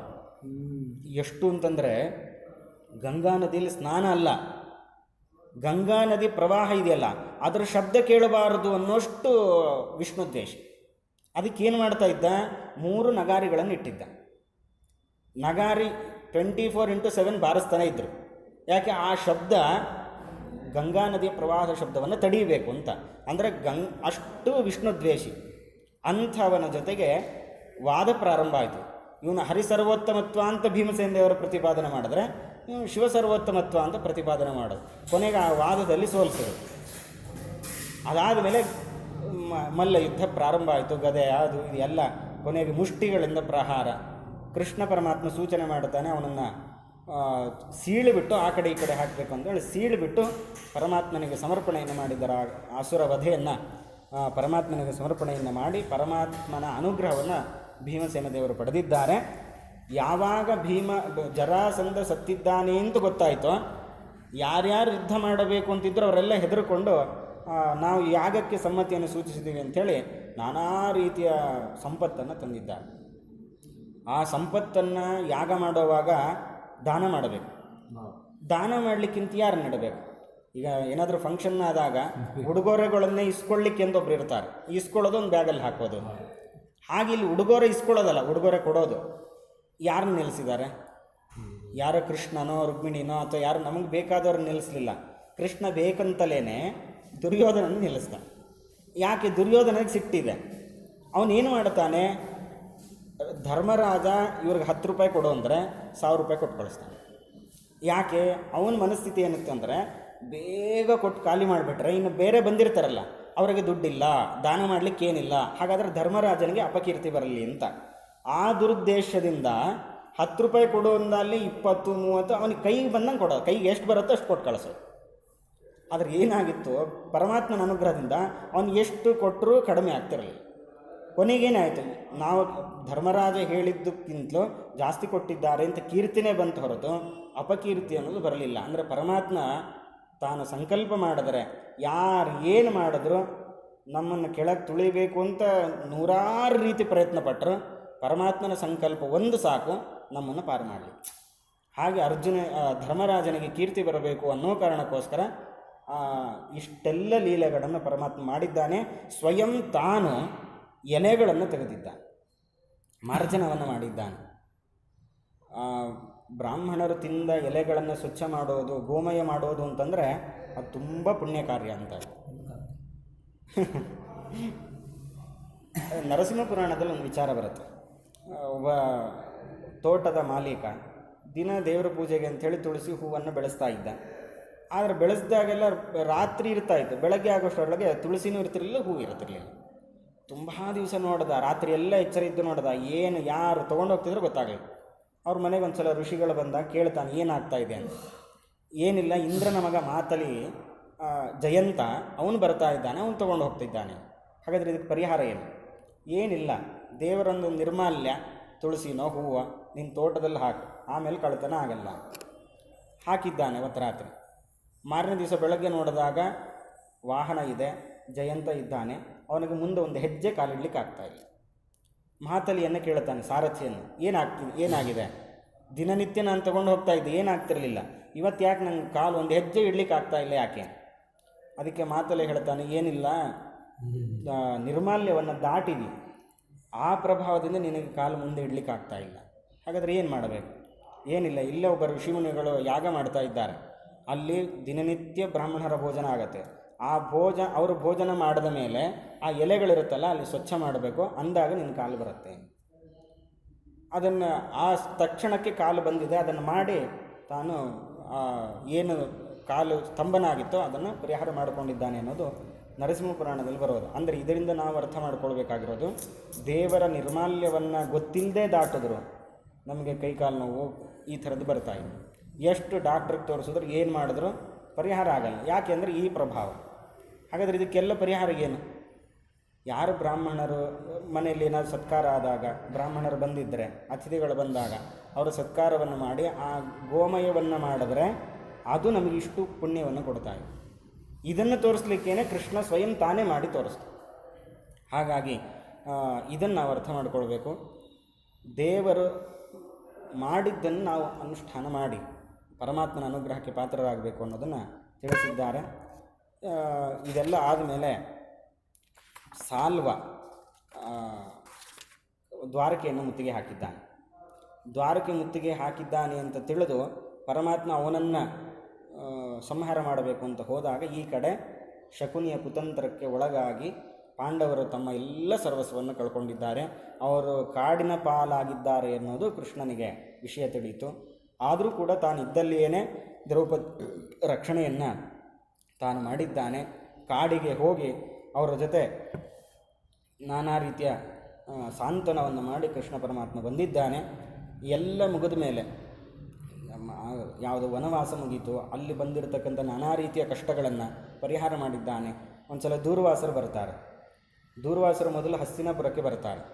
ಬಂದಾಗ ಯಾರಿಗೂ ಮಾಡದೇ ಇರತಕ್ಕಂಥ ಆತಿಥ್ಯವನ್ನು ದೂರ್ವಾಸರಿಗೆ ಮಾಡಿ ಅವರ ಮನಸ್ಸನ್ನು ಗೆಲ್ತಾನೆ ದುರ್ಯೋಧನ. ನಾನು ಇಲ್ಲಿ ತನಕ ಸಂತೋಷದಿಂದ ನಾನು ಒಬ್ಬರನ್ನು ಹರಿಸಿದ್ದು ಅಂತಿಲ್ಲ, ತುಂಬ ಕಷ್ಟ ಅದು. ಅಂಥದ್ದು ನೀನು ನನ್ನನ್ನು ಹೋಲಿಸ್ಕೊಂಡಿದ್ದೆ, ನಿಂಗೇನು ಬರಬೇಕು? ದೂರ್ವಾಸರು ಕೇಳೋದು. ಇವನಿಗೆ ಅದೇ ಬೇಕಿತ್ತು, ಅದಕ್ಕೋಸ್ಕರನೇ ಮಾಡಿದ್ದೆ. ಏನಿಲ್ಲ, ಪಾಂಡವರು ಕಾಡಲ್ಲಿದ್ದಾರೆ, ಪಾಪ ಅವ್ರಿಗೆ ಅತಿಥಿಗಳು ಯಾರು ಸಿಗ್ತಾರೋ ಇಲ್ಲೋ ಗೊತ್ತಿಲ್ಲ, ಕಾಡು. ಹಾಗಾಗಿ ನೀವು ಅವರ ಆತಿಥ್ಯವನ್ನು ಸ್ವೀಕಾರ ಮಾಡಬೇಕು ಅಂತ ಕೇಳಿದ್ರೆ ಆಶ್ಚರ್ಯ. ಪುಣ್ಯ ಇನ್ನೊಬ್ಬರಿಗೆ ಪುಣ್ಯ ಬರೆಸುವಂಥ ಕೆಲಸಕ್ಕೆ ಸ್ವಯಂ ದುರ್ಯೋಧನ ಮಾಡ್ತಿದ್ದಾನಲ್ಲ ಅಂತ ಒಂದು ಕಂಡೀಷನ್ ಹಾಕ್ದ. ಏನು? ದ್ರೌಪದಿ ಊಟ ಆದಮೇಲೆ ನೀವು ಹೋಗಬೇಕು ಅಂತ. ಯಾಕೆ ಅವನಿಗೆ ಚೆನ್ನಾಗಿ ಗೊತ್ತಿತ್ತು ಏನಂತ. ದ್ರೌಪದಿ ಅವ್ರಿಗೆ ಅಕ್ಷಯ ಪಾತ್ರ ಇತ್ತು ಸೂರ್ಯನೆಲ್ಲ ವರದಿಂದ. ಅಕ್ಷಯ ಪಾತ್ರ ಏನು ಅಂದರೆ ದ್ರೌಪದಿ ಊಟ ಆಗುವಲ್ಲಿ ತನಕ ಏನು ಕೇಳಿದ್ರೆ ಅದು ಕೊಡುತ್ತೆ. ಆದರೆ ದ್ರೌಪದಿ ಊಟ ಆಗಿದೆ ಅಂತ ಆದಮೇಲೆ ಅಕ್ಷಯ ಪಾತ್ರೆಯಿಂದ ಏನು ಬರಲ್ಲ. ಅದನ್ನಿಟ್ಟುಕೊಂಡೇ ಅವರು ಕಾಡನ್ನು ನಾಡನ್ನಾಗಿ ಮಾಡಿದ್ರು. ಯಾಕೆ? ಪರಮಾತ್ಮನ ಅನುಗ್ರಹ, ಸೂರ್ಯಾಂತರ್ಯಾಮಿದ ಪರಮಾತ್ಮನ ಅನುಗ್ರಹ ಇದ್ದಾಗ ಕಾಡೇನು ನಾಡೇನು. ನಾವು ಶ್ರೀಪಾದರಾಜರ ಕಥೆಯಲ್ಲೂ ಅದನ್ನು ಕೇಳ್ತೀವಿ. ಅವರಿಗೆ ಆ ಸಂಕಲ್ಪವನ್ನು ತಪ್ಪಿಸ್ಬೇಕು ಅಂಥೇಳಿ ಕಾಡಿಗೆ ಕಳಿಸಿದ್ರು. ಮಹಾನುಭಾವರು ಇದ್ದಾರೆ ಅಂತಂದ್ರೆ ಅದು ಕಾಡು ಅಲ್ಲವೇ ಅಲ್ಲ. ಎಲ್ಲಿ ಜ್ಞಾನಿಗಳಿಲ್ವೋ ಅದು ಕಾಡು, ಹೊರತಾಗಿ ಅವರಿದ್ದ ಕಡೆ ಅದನ್ನು ಕಾಡಲ್ಲ ಅದು. ಹಾಗಾಗಿ ಅಂತಹ ಮಹಾನುಭಾವರು ಪರಮಾತ್ಮನಿಗೆ ಸಮರ್ಪಣೆ ಮಾಡಿದ್ದಾರೆ. ಹಾಗೆ ಕೃಷ್ಣ ಇದ್ದಾನೆ ಅನ್ನೋ ಕಾರಣಕ್ಕೋಸ್ಕರ ಇವರು ನಾನಾ ರೀತಿಯ ದಾನ ಧರ್ಮಗಳನ್ನು ಆ ಅಕ್ಷಯ ಪಾತ್ರೆಯಿಂದ ಮಾಡ್ತಾ ಇದ್ದಾರೆ. ದೂರ್ವಾಸರು ಮಾತು ಕೊಟ್ಟಾಗಿದೆ ಬರಬೇಕು ಅಂಥೇಳಿ ದ್ರೌಪದಿ ಊಟ ಆದಮೇಲೆ ಬಂದಿದ್ದಾರೆ. ನನಗೆ ಭಿಕ್ಷೆ ಆಗಬೇಕು. ದೂರ್ವಾಸರು ಬಂದಿದ್ದಾರೆ, ನೀನು ಕೇಳಬೇಕು. ಇಲ್ಲ ಅಂತ ಹೇಳಲಿಕ್ಕಿಲ್ಲ. ಹೋಗಲಿ ಮಾಡೋಣ ಅಂತಂದರೆ ಏನಿಲ್ಲ, ಬರೀ ಹಣ್ಣು ಹಂಪಲು ಅಂತಂದ್ರೆ ಏನಾಗಬೇಕು? ಅವರು ಶಾಪ ಕೊಟ್ಟರೆ ಸರಿ ಆಯಿತು ಅಂತೇಳಿ ನೀವು ಸ್ನಾನಕ್ಕೆ ಆಹ್ನಿಕಕ್ಕೆ ಅಂತ ಹೋಗಿ ಬನ್ನಿ, ಅಷ್ಟರೊಳಗೆ ನಾನು ವ್ಯವಸ್ಥೆ ಮಾಡ್ತೀನಿ ಅಂತ ಹೇಳಿದ್ದಾರೆ. ಒಳಗಡೆ ಬಂದು ದ್ರೌಪದಿ ಕೃಷ್ಣನನ್ನು ಪ್ರಾರ್ಥನೆ ಮಾಡಲ್ಲ, ಎದುರುಗಡೆ ಪ್ರತ್ಯಕ್ಷ. ಏನಾಯಿತು? ಈ ಥರ ಎಲ್ಲ ಆಗಿದೆ, ಸರಿ ಅಕ್ಷಯ ಪಾತ್ರೆ ತೊಗೊಂಡು ಬಾ. ದ್ರೌಪದಿ ತೊಗೊಂಬಂದಿದ್ದಾಳೆ. ಎಲ್ಲ ನೋಡ್ದ, ಆ ಕಡೆ ಈ ಕಡೆ ತಿರುಗಿಸಿ ನೋಡಿದಾಗ ಆ ಪಾತ್ರೆಗೆ ಎಲ್ಲೋ ಒಂದು ಕಡೆ ಒಂದು ಅಗಳು ಮೆತ್ಕೊಂಡಿತ್ತು. ಅದನ್ನು ತಿಂದ, ಪ್ರೀತಿಯಿಂದ ತಿಂದ ಪರಮಾತ್ಮ. ಆ ತಿಂದಿದ್ದೇ ತಡ, ಆಹ್ನಿಕಕ್ಕೆ ಅಂತ ಏನು ಹೋಗಿದ್ರಲ್ಲ ದುರ್ವಾಸರು, ಎಲ್ಲಿಲ್ಲದ ತೃಪ್ತಿ ಅವರಿಗೆ. ಅವರು ಊಟನೇ ಮಾಡಿಲ್ಲ, ಇನ್ನೂ ಸ್ನಾನ ಮಾಡ್ತಾ ಇದ್ದಾರೆ. ಜಪ ಆಗಬೇಕು, ಪೂಜೆ ಆಗಬೇಕು, ಎಲ್ಲ ಆಗಬೇಕು, ಆಮೇಲೆ ತೀರ್ಥ ಪ್ರಸಾದ. ಆದರೆ ತೀರ್ಥ ಪ್ರಸಾದ ಆದರೆ ಏನು ತೇಗು ಬರಬೇಕು ಆ ತೇಗುಗಳು ಪರಿವಾರ ಸಮೇತರಾಗಿ ದುರ್ವಾಸರಿಗೆ ಬಂದ್ಬಿಟ್ಟಿದೆ. ಆಗ ದುರ್ವಾಸರಿಗೆ ಅರ್ಥ ಆಯಿತು. ದಾಸರಲ್ಲಿ ಒಂದು ವರ್ಣನೆಯನ್ನು ಮಾಡ್ತಾರೆ. ಯಾವಾಗ ಪರಮಾತ್ಮ ಇಲ್ಲಿ ಸ್ವೀಕಾರ ಮಾಡೋನೋ ಅಲ್ಲಿ ದೂರ್ವಾಸರಿಗೆ ದ್ರೌಪದಿ, ಆಮೇಲೆ ಧರ್ಮರಾಜ, ಪಾಂಡವರು ಇವರೆಲ್ಲ ಅವ್ರಿಗೆ ಎಲೆಯಲ್ಲಿ ಹಾಕಿ ಬಡಿಸ್ತಾ ಇದ್ರು ಅಂತ ವರ್ಣನೆ ಮಾಡ್ತಾರೆ. ಅಂದರೆ ಬಡಿಸ್ತಾ ಇದ್ರು ಅಂದರೆ ಇದರ ಅರ್ಥ ಬಡಿಸಿದಾಗ ಏನು ತೃಪ್ತಿ ಆಗಬೇಕೋ ಆ ತೃಪ್ತಿ ಆಗಿದೆ ಅಂತ. ನಿಮ್ಮ ಹೆಂಡತಿ ಎಲ್ಲ ನಮಗೆ ತಾಂಬೂಲ ಅದು ಇದೆಲ್ಲ ಕೊಟ್ಟಿದ್ದಾಳೆ ಅಂತಂದರೆ ನಾನು ಬಂದೇ ಇಲ್ವಲ್ಲ ಅಂತಾಳೆ ದ್ರೌಪದಿ. ಆಗ ದುರ್ವಾಸರಿಗೆ ಅರ್ಥ ಆಯಿತು, ಇದೆಲ್ಲ ಕೃಷ್ಣನ ಮಹಿಮೆ, ನಾನು ದುಷ್ಟರ ಮಾತನ್ನು ಕೇಳಿ ಇಲ್ಲಿಗೆ ಬಂದಿದ್ದೇನೆ. ಹಾಗಾದರೆ ಈ ಕಥೆ ನಮಗೆ ಅರ್ಥ ತಿಳ್ಕೊಳ್ಳಿಕ್ಕೆ ನಾನಾ ಸಂದೇಶಗಳನ್ನು ಕೊಡ್ತಾ ಇದೆ. ಒಂದು, ದುಷ್ಟರಿಗೆ ನಾವೇನಾದರೂ ಮಾತು ಕೊಟ್ಟಾಗ ಅದರಂತೆ ನಡ್ಕೊಳ್ಳೇಬೇಕು ಅಂತಿಲ್ಲ. ಯಾಕೆ, ಅದಕ್ಕೆ ಪರಮಾತ್ಮ ಏನಾದರೂ ಒಂದು ಸಹಾಯವನ್ನು ಮಾಡ್ತಾನೆ. ದೂರ್ವಾಸರು ದುರ್ಯೋಧನನಿಗೆ ಮಾತು ಕೊಟ್ಟಿದ್ದಾರೆ, ಆದರೆ ಆ ಮಾತನ್ನು ಮೀರಬಹುದಿತ್ತು. ನಾನು ಮೀರಬಾರದು ಅನ್ನೋದನ್ನು ಸತ್ಯ ಸಂಕಲ್ಪ ಅನ್ನೋದನ್ನು ಇಟ್ಕೊಂಡು ಮಾಡಿದ್ರು, ಆದರೆ ಪರಮಾತ್ಮ ಅನುಗ್ರಹ ಮಾಡದ. ಹಾಗಾದರೆ ದುಷ್ಟರಿಗೆ ಕೆಲವೊಂದು ಸಲ ಮಾತು ಕೊಟ್ಟಿದ್ದನ್ನು ಎಲ್ಲ ಕಾಲದಲ್ಲೂ ಮಾಡಲೇಬೇಕು ಅಂತಿಲ್ಲ. ಇದು ಒಂದು. ಎರಡನೇದು, ಪರಮಾತ್ಮ ಅನುಗ್ರಹ ಇತ್ತು ಅಂತಾದರೆ ನಾವು ಕಾಡಲ್ಲಿದ್ದರೂ ಅನುಗ್ರಹ ಮಾಡ್ತಾನೆ. ಮೂರನೇದು, ಪರಮಾತ್ಮ ತಾನು ಸ್ವೀಕಾರ ಮಾಡಿದ್ರೆ ಅದು ಕೇವಲ ತಾನೊಬ್ಬನೇ ಸ್ವೀಕಾರ ಮಾಡೋದಲ್ಲ, ಇಡೀ ಮೂರು ಲೋಕ. ನಾವು ಹಸ್ತೋದಕವನ್ನು ಕೊಡುವಾಗ ಹೇಳ್ತೀವಿ,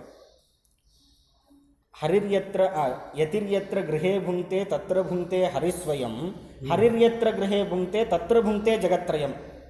ಅಂದರೆ ಒಬ್ಬ ಯತಿಗಳಿಗೆ ಭಿಕ್ಷೆಯನ್ನು ಹಾಕಿಸಿದಾಗ ಅದು ಎಷ್ಟಕ್ಕೆ ಸಮಾನ ಅಂದರೆ ಸಾಕ್ಷಾತ್ ಪರಮಾತ್ಮನೇ ಅಲ್ಲಿ ಸ್ವೀಕಾರ ಮಾಡ್ತಾನೆ. ಪರಮಾತ್ಮ ಸ್ವೀಕಾರ ಮಾಡಿದ್ರೆ ಏನು ಫಲ? ಹರಿರ್ಯತ್ರ ಗೃಹೇ ಭುಂಕ್ತೆ ತತ್ರ ಭುಂಕ್ತೆ ಜಗತ್ರಯಂ, ಮೂರು ಲೋಕಗಳು ಪ್ರೀತರಾಗ್ತಾರೆ. ದೂರ್ವಾಸರು ಯಾವ ಲೆಕ್ಕ? ಇದನ್ನು ನಾವು ಶ್ರೀನಿವಾಸನ ಕಲ್ಯಾಣದಲ್ಲೂ ನೋಡ್ತೀವಿ. ಶುಕಾಚಾರ್ಯರು ತಮ್ಮ ಚಿಕ್ಕ ಮನೆಯಲ್ಲಿ ಏನು ಪರಮಾತ್ಮನಿಗೆ ಒಂದು ಒಗ್ಗರಣೆ ಊಟ ಹಾಕಿದ್ರಂತೆ. ಬ್ರಹ್ಮಾದಿ ದೇವತೆಗಳೆಲ್ಲ ಹೊರಗಡೆ ಕಾಯ್ತಾ ಇದ್ದಾರೆ, ನಮಗೆ ಊಟಕ್ಕೆ ಹಾಕ್ತಾರೆ ಅಂತ.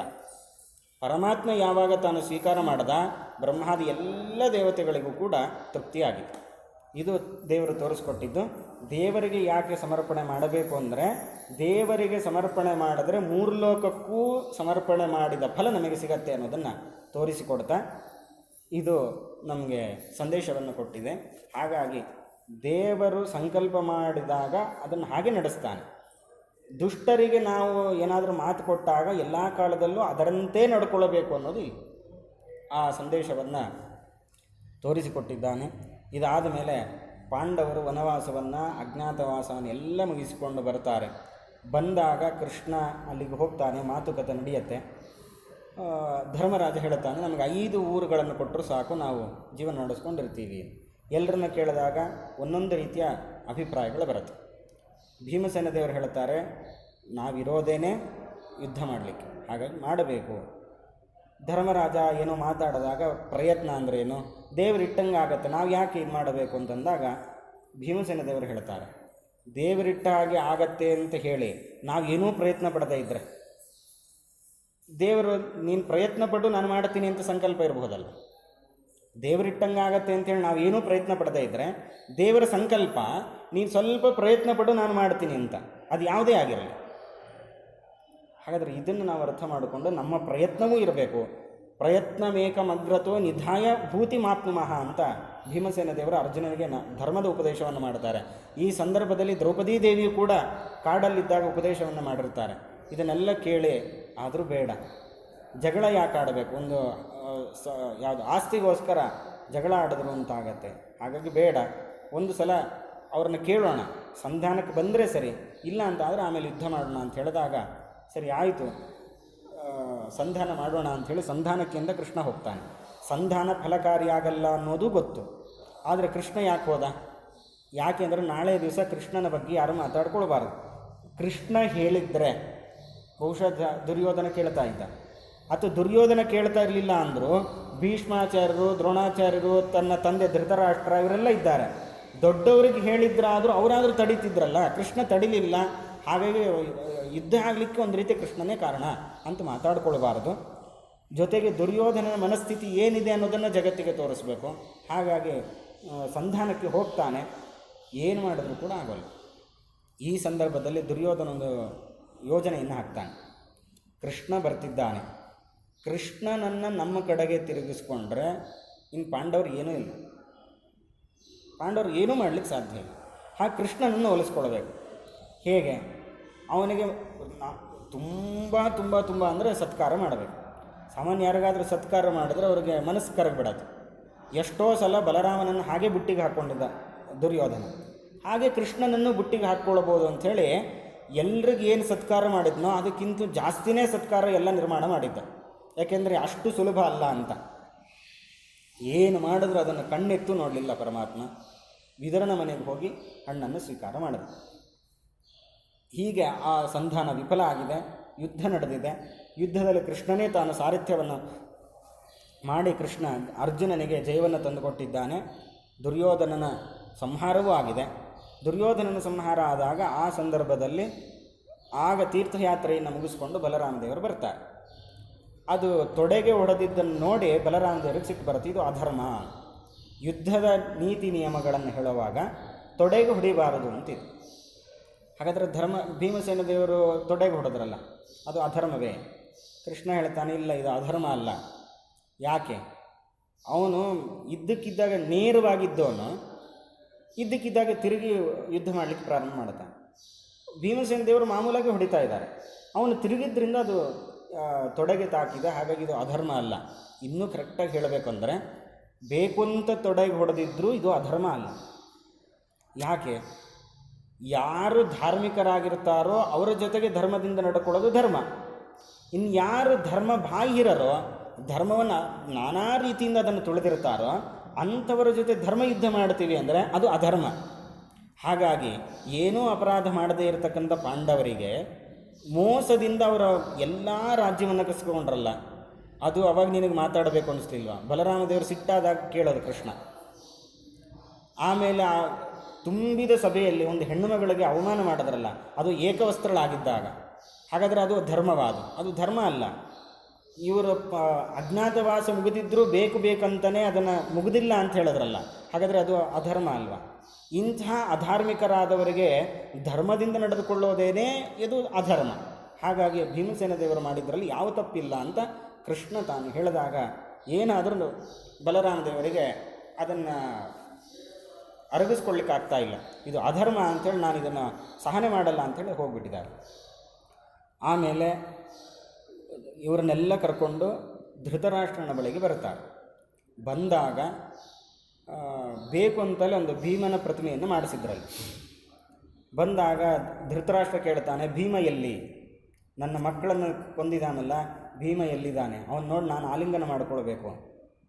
ಬೇಕಂತಲೇ ಕೃಷ್ಣ ಭೀಮಸೇನ ದೇವರನ್ನು ತಡೆದು ಆ ಧೃತರಾಷ್ಟ್ರನ ಮುಂದೆ ಭೀಮಸೇನ ದೇವರಂತಿರುವಂಥ ಒಂದು ಪ್ರತಿಮೆಯನ್ನು ಇಡ್ತಾನೆ.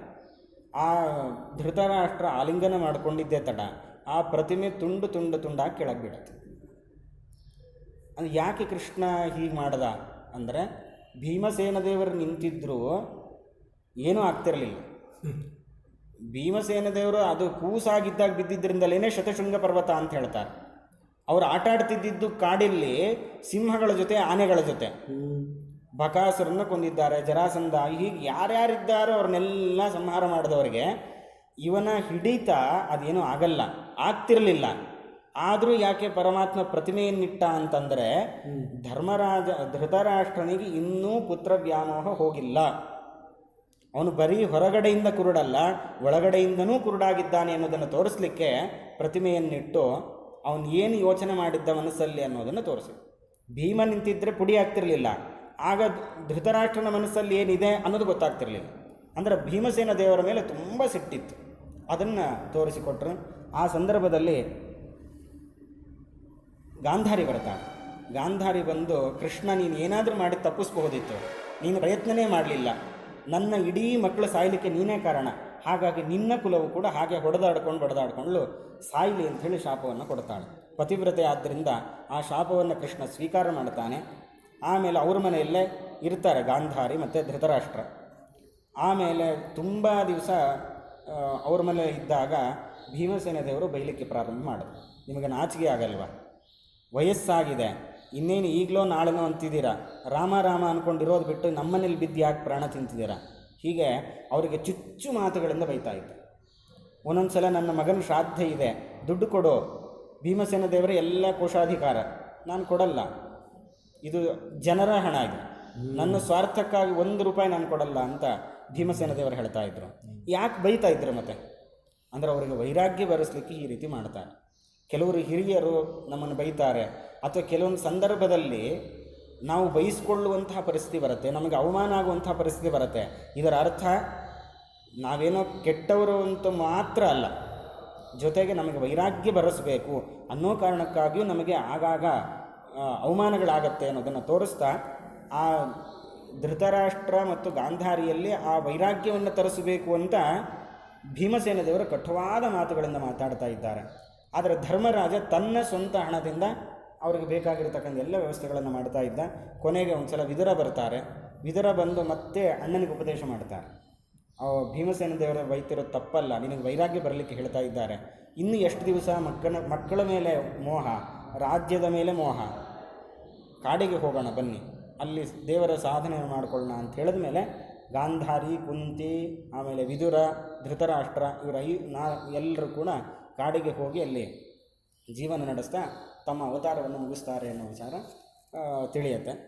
ಇದಾದ ಮೇಲೆ ಅಂದರೆ ಇದಕ್ಕೆ ಮಧ್ಯದಲ್ಲಿ ಕುಚೇಲನ ಕಥೆಯನ್ನು ಭಾಗವತ ಉಲ್ಲೇಖ ಮಾಡ್ತಾ ಇದೆ. ಪರೀಕ್ಷಿತ್ ರಾಜರು ಪ್ರಶ್ನೆ ಮಾಡ್ತಾರೆ, ಕೃಷ್ಣನಿಗೆ ಒಬ್ಬ ಮಿತ್ರ ಇದ್ದ ಕುಚೇಲ ಅಂತ, ಅವನ ಕಥೆಯನ್ನು ನಮಗೆ ತಿಳಿಸಬೇಕು ಅಂತ ಹೇಳಿದಾಗ ಅದನ್ನು ತಿಳಿಸ್ತಾ ಇದ್ದಾರೆ. ಕುಚೇಲ ಅಂತ ಒಬ್ಬ ಬ್ರಾಹ್ಮಣ, ಹುಟ್ಟದಾಗಲಿಂದನೂ ಬಡತನ, ಅಂಥ ದರಿದ್ರದಲ್ಲೂ ಕೂಡ ತಾನು ಜೀವನವನ್ನು ನಡೆಸ್ತಾ ಇದ್ದ. ಅಂದರೆ ಅಲ್ಲಿ ಇಲ್ಲಿ ದಾನ ಬೇಡಿ ಸಿಕ್ಕಿದ್ದರಲ್ಲಿ ಜೀವನ ನಡೆಸ್ತಾ ಇದ್ದ. ಹೀಗಿರಬೇಕಾದ್ರೆ ತುಂಬ ದಿನ ಕಳೆದ ಮೇಲೆ ಹೆಂಡತಿ ಬಂದು ಹೇಳ್ತಾಳೆ, ನಿಮಗೆ ಕೃಷ್ಣ ಅಂತ ಒಬ್ಬ ಸ್ನೇಹಿತ ಇದ್ದಾನೆ, ಅವನೊಬ್ಬ ಸಾಕ್ಷಾತ್ ಪರಮಾತ್ಮ, ಅವನನ್ನು ಪ್ರಾರ್ಥನೆ ಮಾಡಿದ್ರೆ ನಮಗೆ ಸಂಪತ್ತು ಸಿಗತ್ತೆ, ಹಾಗಾಗಿ ಒಂದು ಸಲ ಹೋಗಿ ಬನ್ನಿ ಅಂತ ಹೇಳಿದ್ದಾಳೆ. ಹೆಂಡತಿ ಮಾತು ಕೇಳಿ ವಿಚಾರ ಮಾಡಲಿಕ್ಕೆ ಪ್ರಾರಂಭ ಮಾಡಿದೆ. ದುಡ್ಡು ಸಿಗತ್ತೆ ಬಿಡತ್ತೆ ಅನ್ನೋದು ಬೇರೆ ಪ್ರಶ್ನೆ, ಪರಮಾತ್ಮನ ದರ್ಶನ ಆಗತ್ತಲ್ಲ, ಹಾಗಾದರೆ ನಾನು ಹೋಗಿ ಬರ್ತೀನಿ ಅಂತ ಹೇಳಿ ಹೋಗಬೇಕಾದಾಗ ಏನು ತೊಗೊಂಡು ಹೋಗ್ಬೇಕು ಕೃಷ್ಣನಿಗೆ? ಮನೇಲಿ ಏನಿದೆ? ಚಿನ್ನೆ ಭಿನ್ನೆ ಭಿನ್ನ ಪಾನೀಯ ವಸ್ತ್ರೆ ಅಂತ, ಚಿನ್ನೆ ಪಾತ್ರೆ ಭಿನ್ನ ಪಾನೀಯ ವಸ್ತ್ರೆ ಅಂತ ರಾಘವೇಂದ್ರ ವಿಜಯದಲ್ಲಿ ಹೇಳಿದಂತೆ ಇವ್ರ ಮನೆಯಲ್ಲೂ ಅದೇ ಥರ. ಕೊನೆಗೆ ಏನೋ ಒಂದು ಸ್ವಲ್ಪ ಒಂದು ಡಬ್ಬಿಯಲ್ಲೇ ಅವಲಕ್ಕಿ ಇತ್ತನು, ಅದು ಹಚ್ಚಿದ ಅವಲಕ್ಕಿ ಅಲ್ಲ, ಚೂಡ ಅವಲಕ್ಕಿ ಅಲ್ಲ, ಬರೀ ಒಣ ಅವಲಕ್ಕಿ. ಸರಿ, ಇದೇ ಇರೋದು, ಇದನ್ನೇ ತೊಗೊಂಡು ಹೋಗ್ರಿ ಅಂತ ಹೇಳಿದಾಗ ಹರದ ಕೊಳಕು ಬಟ್ಟೆಯಲ್ಲಿ ಅದನ್ನು ಕಟ್ಕೊಂಡು ಬಂದಿದ್ದಾನೆ. ಬಂದಾಗ ಬರಬೇಕಾದಾಗ ದೇವರನ್ನೇ ಸ್ಮರಣೆ ಮಾಡ್ಕೊಂಡು ಬರ್ತಾ ಇದ್ದಾನೆ. ಎಲ್ಲಿ ನೋಡಿದ್ರೂ ದೇವರನ್ನು ಕಾಣೋದು, ಅಲ್ಲೇನಾದರೂ ಒಂದು ಹೂ ಕಾಣುತ್ತೆ, ಇದು ಪರಮಾತ್ಮನಿಗೆ ಅರ್ಪಣೆ, ಅಲ್ಲೇನೋ ಜಲಾಶಯ ಕಂಡ್ರೆ ಅಲ್ಲಿ ಸ್ನಾನ ಮಾಡೋದು, ದೇವರಿಗೆ ತರ್ಪಣ ಕೊಡೋದು, ದೇವರ ಪೂಜೆ ಅಂತ ಮಾಡೋದು. ಹೀಗೆ ಸದಾ ದೇವರ ಸ್ಮರಣೆಯನ್ನು ಮಾಡಿಕೊಂಡು ವೇದ ಪುಸ್ತಕ ಹಿಡಿದು ನಡೆದು ಬಂದನು ಅಂತ ಯಾರು ಭೀಮೇಶ ಕೃಷ್ಣ ಹರಪನಹಳ್ಳಿ ಭೀಮ ಅವರು ವರ್ಣನೆ ಮಾಡ್ತಾರೆ. ಸುಧಾಮ ಚರಿತ್ರೆ ಅಂತಲೇ ಇದೆ, ಭಾಗವತದಲ್ಲಿ ಬರುವ ಅನೇಕ ವಿಚಾರಗಳನ್ನು ಅವರಲ್ಲಿ ಉಲ್ಲೇಖ ಮಾಡ್ತಾರೆ. ಅದರಲ್ಲಿ ವೇದ ಪುಸ್ತಕ ಹಿಡ್ಕೊಂಡು ಪಾರಾಯಣ ಮಾಡುತ್ತಾ ದೇವರ ಅನುಗ್ರಹ ಆಗಬೇಕು ಅಂತಲೇ ಬರ್ತಾನೆ. ಬಂದಾಗ ದ್ವಾರಕೆಗೆ ಬರ್ತಾನೆ, ಅಲ್ಲಿ ನಾನಾ ರೀತಿಯ ಮನೆಗಳು, ಎಷ್ಟು 16,000 ಮಂದಿಯರ ಮನೆಗಳೆಲ್ಲ ಇದೆ, ಅದನ್ನೆಲ್ಲ ತಾನು ಹೊಳ ಹೊಕ್ಕಿದ್ದಾನೆ. ಅಂದರೆ ಅದರಲ್ಲಿ ಪ್ರಧಾನವಾದದ್ದು ಯಾವುದು? ಪರಮಾತ್ಮನ ಮನೆ. ಆ ಪರಮಾತ್ಮನ ಮನೆಗೆ ಪ್ರವೇಶ ಮಾಡ್ತಾ ಇದ್ದಾನೆ. ಉಪ್ಪರಿಗೆಯಲ್ಲಿ ಕೃಷ್ಣ ಕೂತಿದ್ದ ಹೆಂಡತಿ ಜೊತೆ. ಬರೋದು ಸುಧಾಮ ಅಂತ ಗೊತ್ತಾಯಿತು. ತಾನೇ ಕೆಳಗಿಳಿದು ಬಂದು ಪ್ರೀತಿಯಿಂದ ಅವನ ಕೈ ಹಿಡಿದುಕೊಂಡು ಮನೆಗೆ ಹೋಗಿ ಕೂಡಿಸಿ ತಾನು ಕೂತ ಸಿಂಹಾಸನದಲ್ಲಿ ಕುಚೇಲನನ್ನು, ಸುಧಾಮನನ್ನು ಕೂಡಿಸಿದ್ದಾನೆ. ತಾನೇ ಪಾತ್ರೆ ತಂದು ಬಂಗಾರದ ಪಾತ್ರೆಯಲ್ಲಿ ರುಕ್ಮಿಣೀ ದೇವಿ ನೀರನ್ನು ಹಾಕ್ತಾ ಇದ್ದರೆ ತಾನೇ ಪಾದ ತೊಳೆದಿದ್ದಷ್ಟೇ ಅಲ್ಲ, ಆ ಪಾದೋದಕವನ್ನು ತಾನು ಶಿರದಲ್ಲಿ ಧಾರಣೆ ಮಾಡಿದ್ದಾನೆ. ಅಂದರೆ ಮನೆಗೆ ಬಂದ ಅತಿಥಿಗಳ ಸತ್ಕಾರ ಅವಶ್ಯ ಮಾಡಬೇಕು ಅಂತ. ಯಾಕೆಂದರೆ ಕಾಠಕೋಪನಿಷತ್ತಲ್ಲಿ ಶ್ಯಾಮಲಾದೇವಿ ಹೇಳ್ತಾಳೆ, ವೈಶ್ವಾನರ ಪ್ರವಿಶತಿ ಅತಿಥಿ ಬ್ರಾಹ್ಮಣೋ ಗೃಹಾಂ ತಸ್ಯೈತಾಂ ಶಾಂತಿಂ ಕುರುವಂತಿ ಹರವೈವಸ್ವತೋದಕಂ. ಮನೆಗೆ ಅತಿಥಿಗಳು ಬರ್ತಾರೆ ಅಂತಂದರೆ ಸಾಮಾನ್ಯ ರೂಪದಿಂದ ಬರುವಂಥದ್ದಲ್ಲ, ವೈಶ್ವಾನರ ಪ್ರವಿಶತಿ, ಆ ಅತಿಥಿಯ ರೂಪದಿಂದ ಅಗ್ನಿದೇವರೇ ಪ್ರವೇಶ ಮಾಡ್ತಾರೆ, ಅಂದರೆ ಬೆಂಕಿನೇ ಬರುತ್ತೆ. ತಸ್ಯೈತಾಂ ಶಾಂತಿಂ ಕುರುವಂತೆ, ಆ ಅಗ್ನಿಯನ್ನು ಶಮನ ಮಾಡಬೇಕು, ಅದಕ್ಕೋಸ್ಕರ ಅರ್ಘ್ಯ ಪಾದ್ಯ ಆಚಮನ ಈ ಪಂಚೋಪಚಾರ ಪೂಜೆಗಳಿರೋ. ಇಲ್ಲ ಅಂತಾದರೆ ಅದು ನಮ್ಮ ಕುಲವನ್ನೇ ನಾಶ ಮಾಡತ್ತೆ ಅಂತ. ಈ ಪರಿಕಲ್ಪನೆ ನಮಗೆ ಇಲ್ಲದೆ ಇದ್ದರೂ ಇವತ್ತಿಗೂ ಮನೆಗೆ ಬಂದವರು ನೀರು ಕುಡೀರಿ, ಹಾಲು ಕುಡೀರಿ, ಊಟ ಮಾಡಿರಿ, ಬಾಯಿ ಮಾತಿಗಾದರೂ ಮಾತಾಡುವಂಥ ಕ್ರಮ ಇದೆ. ಯಾಕೆ ಈ ಹಿನ್ನೆಲೆ ಅಂದರೆ ನಮ್ಮ ಕುಲ ನಾಶ ಆಗಬಾರದು ಅನ್ನೋ ಕಾರಣಕ್ಕೋಸ್ಕರ. ಇದನ್ನು ತೋರಿಸಲಿಕ್ಕೆ ಕೃಷ್ಣ ಪರಮಾತ್ಮ ತಾನು ಜಗದೊಡೆಯ, ಅವನ ಪಾದೋದಕವನ್ನು ಬ್ರಹ್ಮಾದಿ ದೇವತೆಗಳು ಧಾರಣೆ ಮಾಡ್ತಾರೆ. ಅಂಥದ್ರಲ್ಲಿ ಒಬ್ಬ ಬ್ರಾಹ್ಮಣನ ಪಾದೋದಕವನ್ನು ತಾನು ಧಾರಣೆ ಮಾಡುವ ಮೂಲಕ ಅವನಿಗೆ ಯಾವ ಅಶುಚಿ ಇಲ್ಲ, ಶುದ್ಧಿ ಇಲ್ಲ, ಏನಿಲ್ಲ, ಪರಮ ಮಂಗಳ ಸ್ವರೂಪ, ಪವಿತ್ರಾಣಾಂ ಪವಿತ್ರಮ್ಯೋ ಅಂತ. ಹಾಗಾದ್ರೆ ಅಂಥ ಪವಿತ್ರನಾದ ಪರಮಾತ್ಮ ಬ್ರಾಹ್ಮಣ ಪಾದೋದಕ ಎಷ್ಟು ಪವಿತ್ರ ಅನ್ನೋದನ್ನು ತಿಳಿಸಿಕೊಟ್ಟಿದ್ದಾನೆ. ಶ್ರಾದ್ದದಲ್ಲೂ ನಾವು ಹೇಳ್ತೀವಿ, ಯದೀಚ್ಛಸಿ ಮಹಾಭಾಗ ಸರ್ವತೀರ್ಥಾವಗಾಹನಂ ವಿಪ್ರಪಾದ ವಿನಿರ್ಮುಕ್ತಂ ತೋಯಂ ಶಿರಸಿ ಧಾರಯ ಅಂತ. ಇಡೀ ತೀರ್ಥಯಾತ್ರೆ ಮಾಡಿದ ಪುಣ್ಯ ಬರಬೇಕಾ, ಬ್ರಾಹ್ಮಣರ ಪಾದೋದಕವನ್ನು ಧಾರಣೆ ಮಾಡಿರಿ ಅಂತ. ಅಂದರೆ ಇವತ್ತು ನಾವು ಸುಮ್ಮನೆ ಹೆಸರಿಗೆ ಬ್ರಾಹ್ಮಣರಾಗಿದ್ದೇವೆ ಅಷ್ಟೇ, ನಮ್ಮ ಪಾದ ತೊಳೆದ್ರೆ ಅವ್ರಿಗೇನು ಆಗಬೇಕಾದ್ದಿಲ್ಲ. ಅಂಥ ಬ್ರಾಹ್ಮಣರು ಯಾರಿದ್ದಾರೋ ಅವರ ಪಾದೋದಕ ಅದು ನಮಗೆ ಶುದ್ಧಿಯನ್ನು ಮಾಡತಕ್ಕಂಥದ್ದು ಅನ್ನೋದನ್ನು ತೋರಿಸಲಿಕ್ಕೆ ಕೃಷ್ಣ ಪಾದೋದಕವನ್ನು ಧಾರಣೆ ಮಾಡಿದ್ದಾನೆ. ತನ್ನಲ್ಲಿರತಕ್ಕಂಥ ಹೊಸ ಹೊಸ ಆಭರಣಗಳನ್ನು, ಹೊಸ ಹೊಸ ಬಟ್ಟೆಗಳನ್ನು ಅವನಿಗೆ ಕೊಟ್ಟಿದ್ದಾನೆ. ತಾನೇ ಗಂಧವನ್ನು ಹಚ್ಚಿದ್ದಾನೆ. ರುಕ್ಮಿಣೀ ದೇವಿ, ಜಾಂಬವತಿ ಮುಂತಾದವರೆಲ್ಲ ಒಬ್ಬರ ಚಾಮರ ಬೀಸೋದು, ಒಬ್ಬರ ಬೀಸಣಿಗೆ, ಒಬ್ಬರು ಇನ್ನೊಬ್ಬರು ಅವನ ಜೊತೆ ಪಕ್ಕದಲ್ಲಿ ಕೂತು ಮಾತಾಡಿಸೋದು ಎಲ್ಲ ಕೇಳಿದ್ದಾರೆ. ಕೊನೆಗೆ ಮದುವೆ ಆಗಿದೆಯಾ ಅಂತ ಕೃಷ್ಣ ಕೇಳಿದ. ಆಗಿದೆ, ಒಬ್ಬ ಹೆಂಡತಿ ಇದ್ದಾಳೆ, ಅವಳು ಹೇಳಿದ್ದಕ್ಕೆ ನಾನೀಗ ಬಂದೆ. ಹಾಗಾದರೆ ಇವತ್ತಿಗೆ ನೆನಪಾಯ್ತಾ ಅಂತ. ಏನು ಮಾಡೋದು ಸ್ವಾಮಿ, ಕಷ್ಟ ಜೀವನ, ಹಾಗಾಗಿ ಇವಾಗಾದರೂ ನಿನ್ನನ್ನು ನೋಡೋವಂತಹ ಭಾಗ್ಯ ನನಗೆ ಸಿಕ್ಕಿದೆ. ಸರಿ ಆಯಿತು, ಊಟಕ್ಕೆ ಬಡಿಸಬೇಕಾದಾಗ ಹರಪನಹಳ್ಳಿ ಭೀಮವರು ಇಡೀ ಒಂದು ಇಷ್ಟನ್ನೇ ಕೊಡ್ತಾರೆ.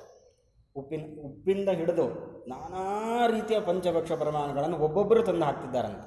ಒಬ್ಬರು ಹೋಳಿಗೆ ತಂದು ಹಾಕ್ತಾರೆ, ಒಬ್ಬರು ಇನ್ನೇನೋ ಭಕ್ಷ್ಯ ಮಾಡಿದರೆ ತಂದು ಹಾಕ್ತಾರೆ, ಒಬ್ಬರು ಹಪ್ಪಳ, ಒಬ್ಬರು ಸಂಡಿಗೆ, ಒಬ್ಬರು ಉಪ್ಪಿನಕಾಯಿ, ನಾನಾ ರೀತಿಯ ಪಲ್ಯಗಳು, ರಾಯ್ತ, ಕೋಸಂ, ಹೀಗೆ ನಾನಾ ರೀತಿಯ ಭಕ್ಷ್ಯಗಳನ್ನೆಲ್ಲ ಮಾಡಿ ಅವತ್ತು ಆ ಸುಧಾಮನನ್ನು ಕೂಡಿಸಿ ಆಮೇಲೆ ಕೃಷ್ಣ ತಾನು ಕೂತಿದ್ದಾನೆ.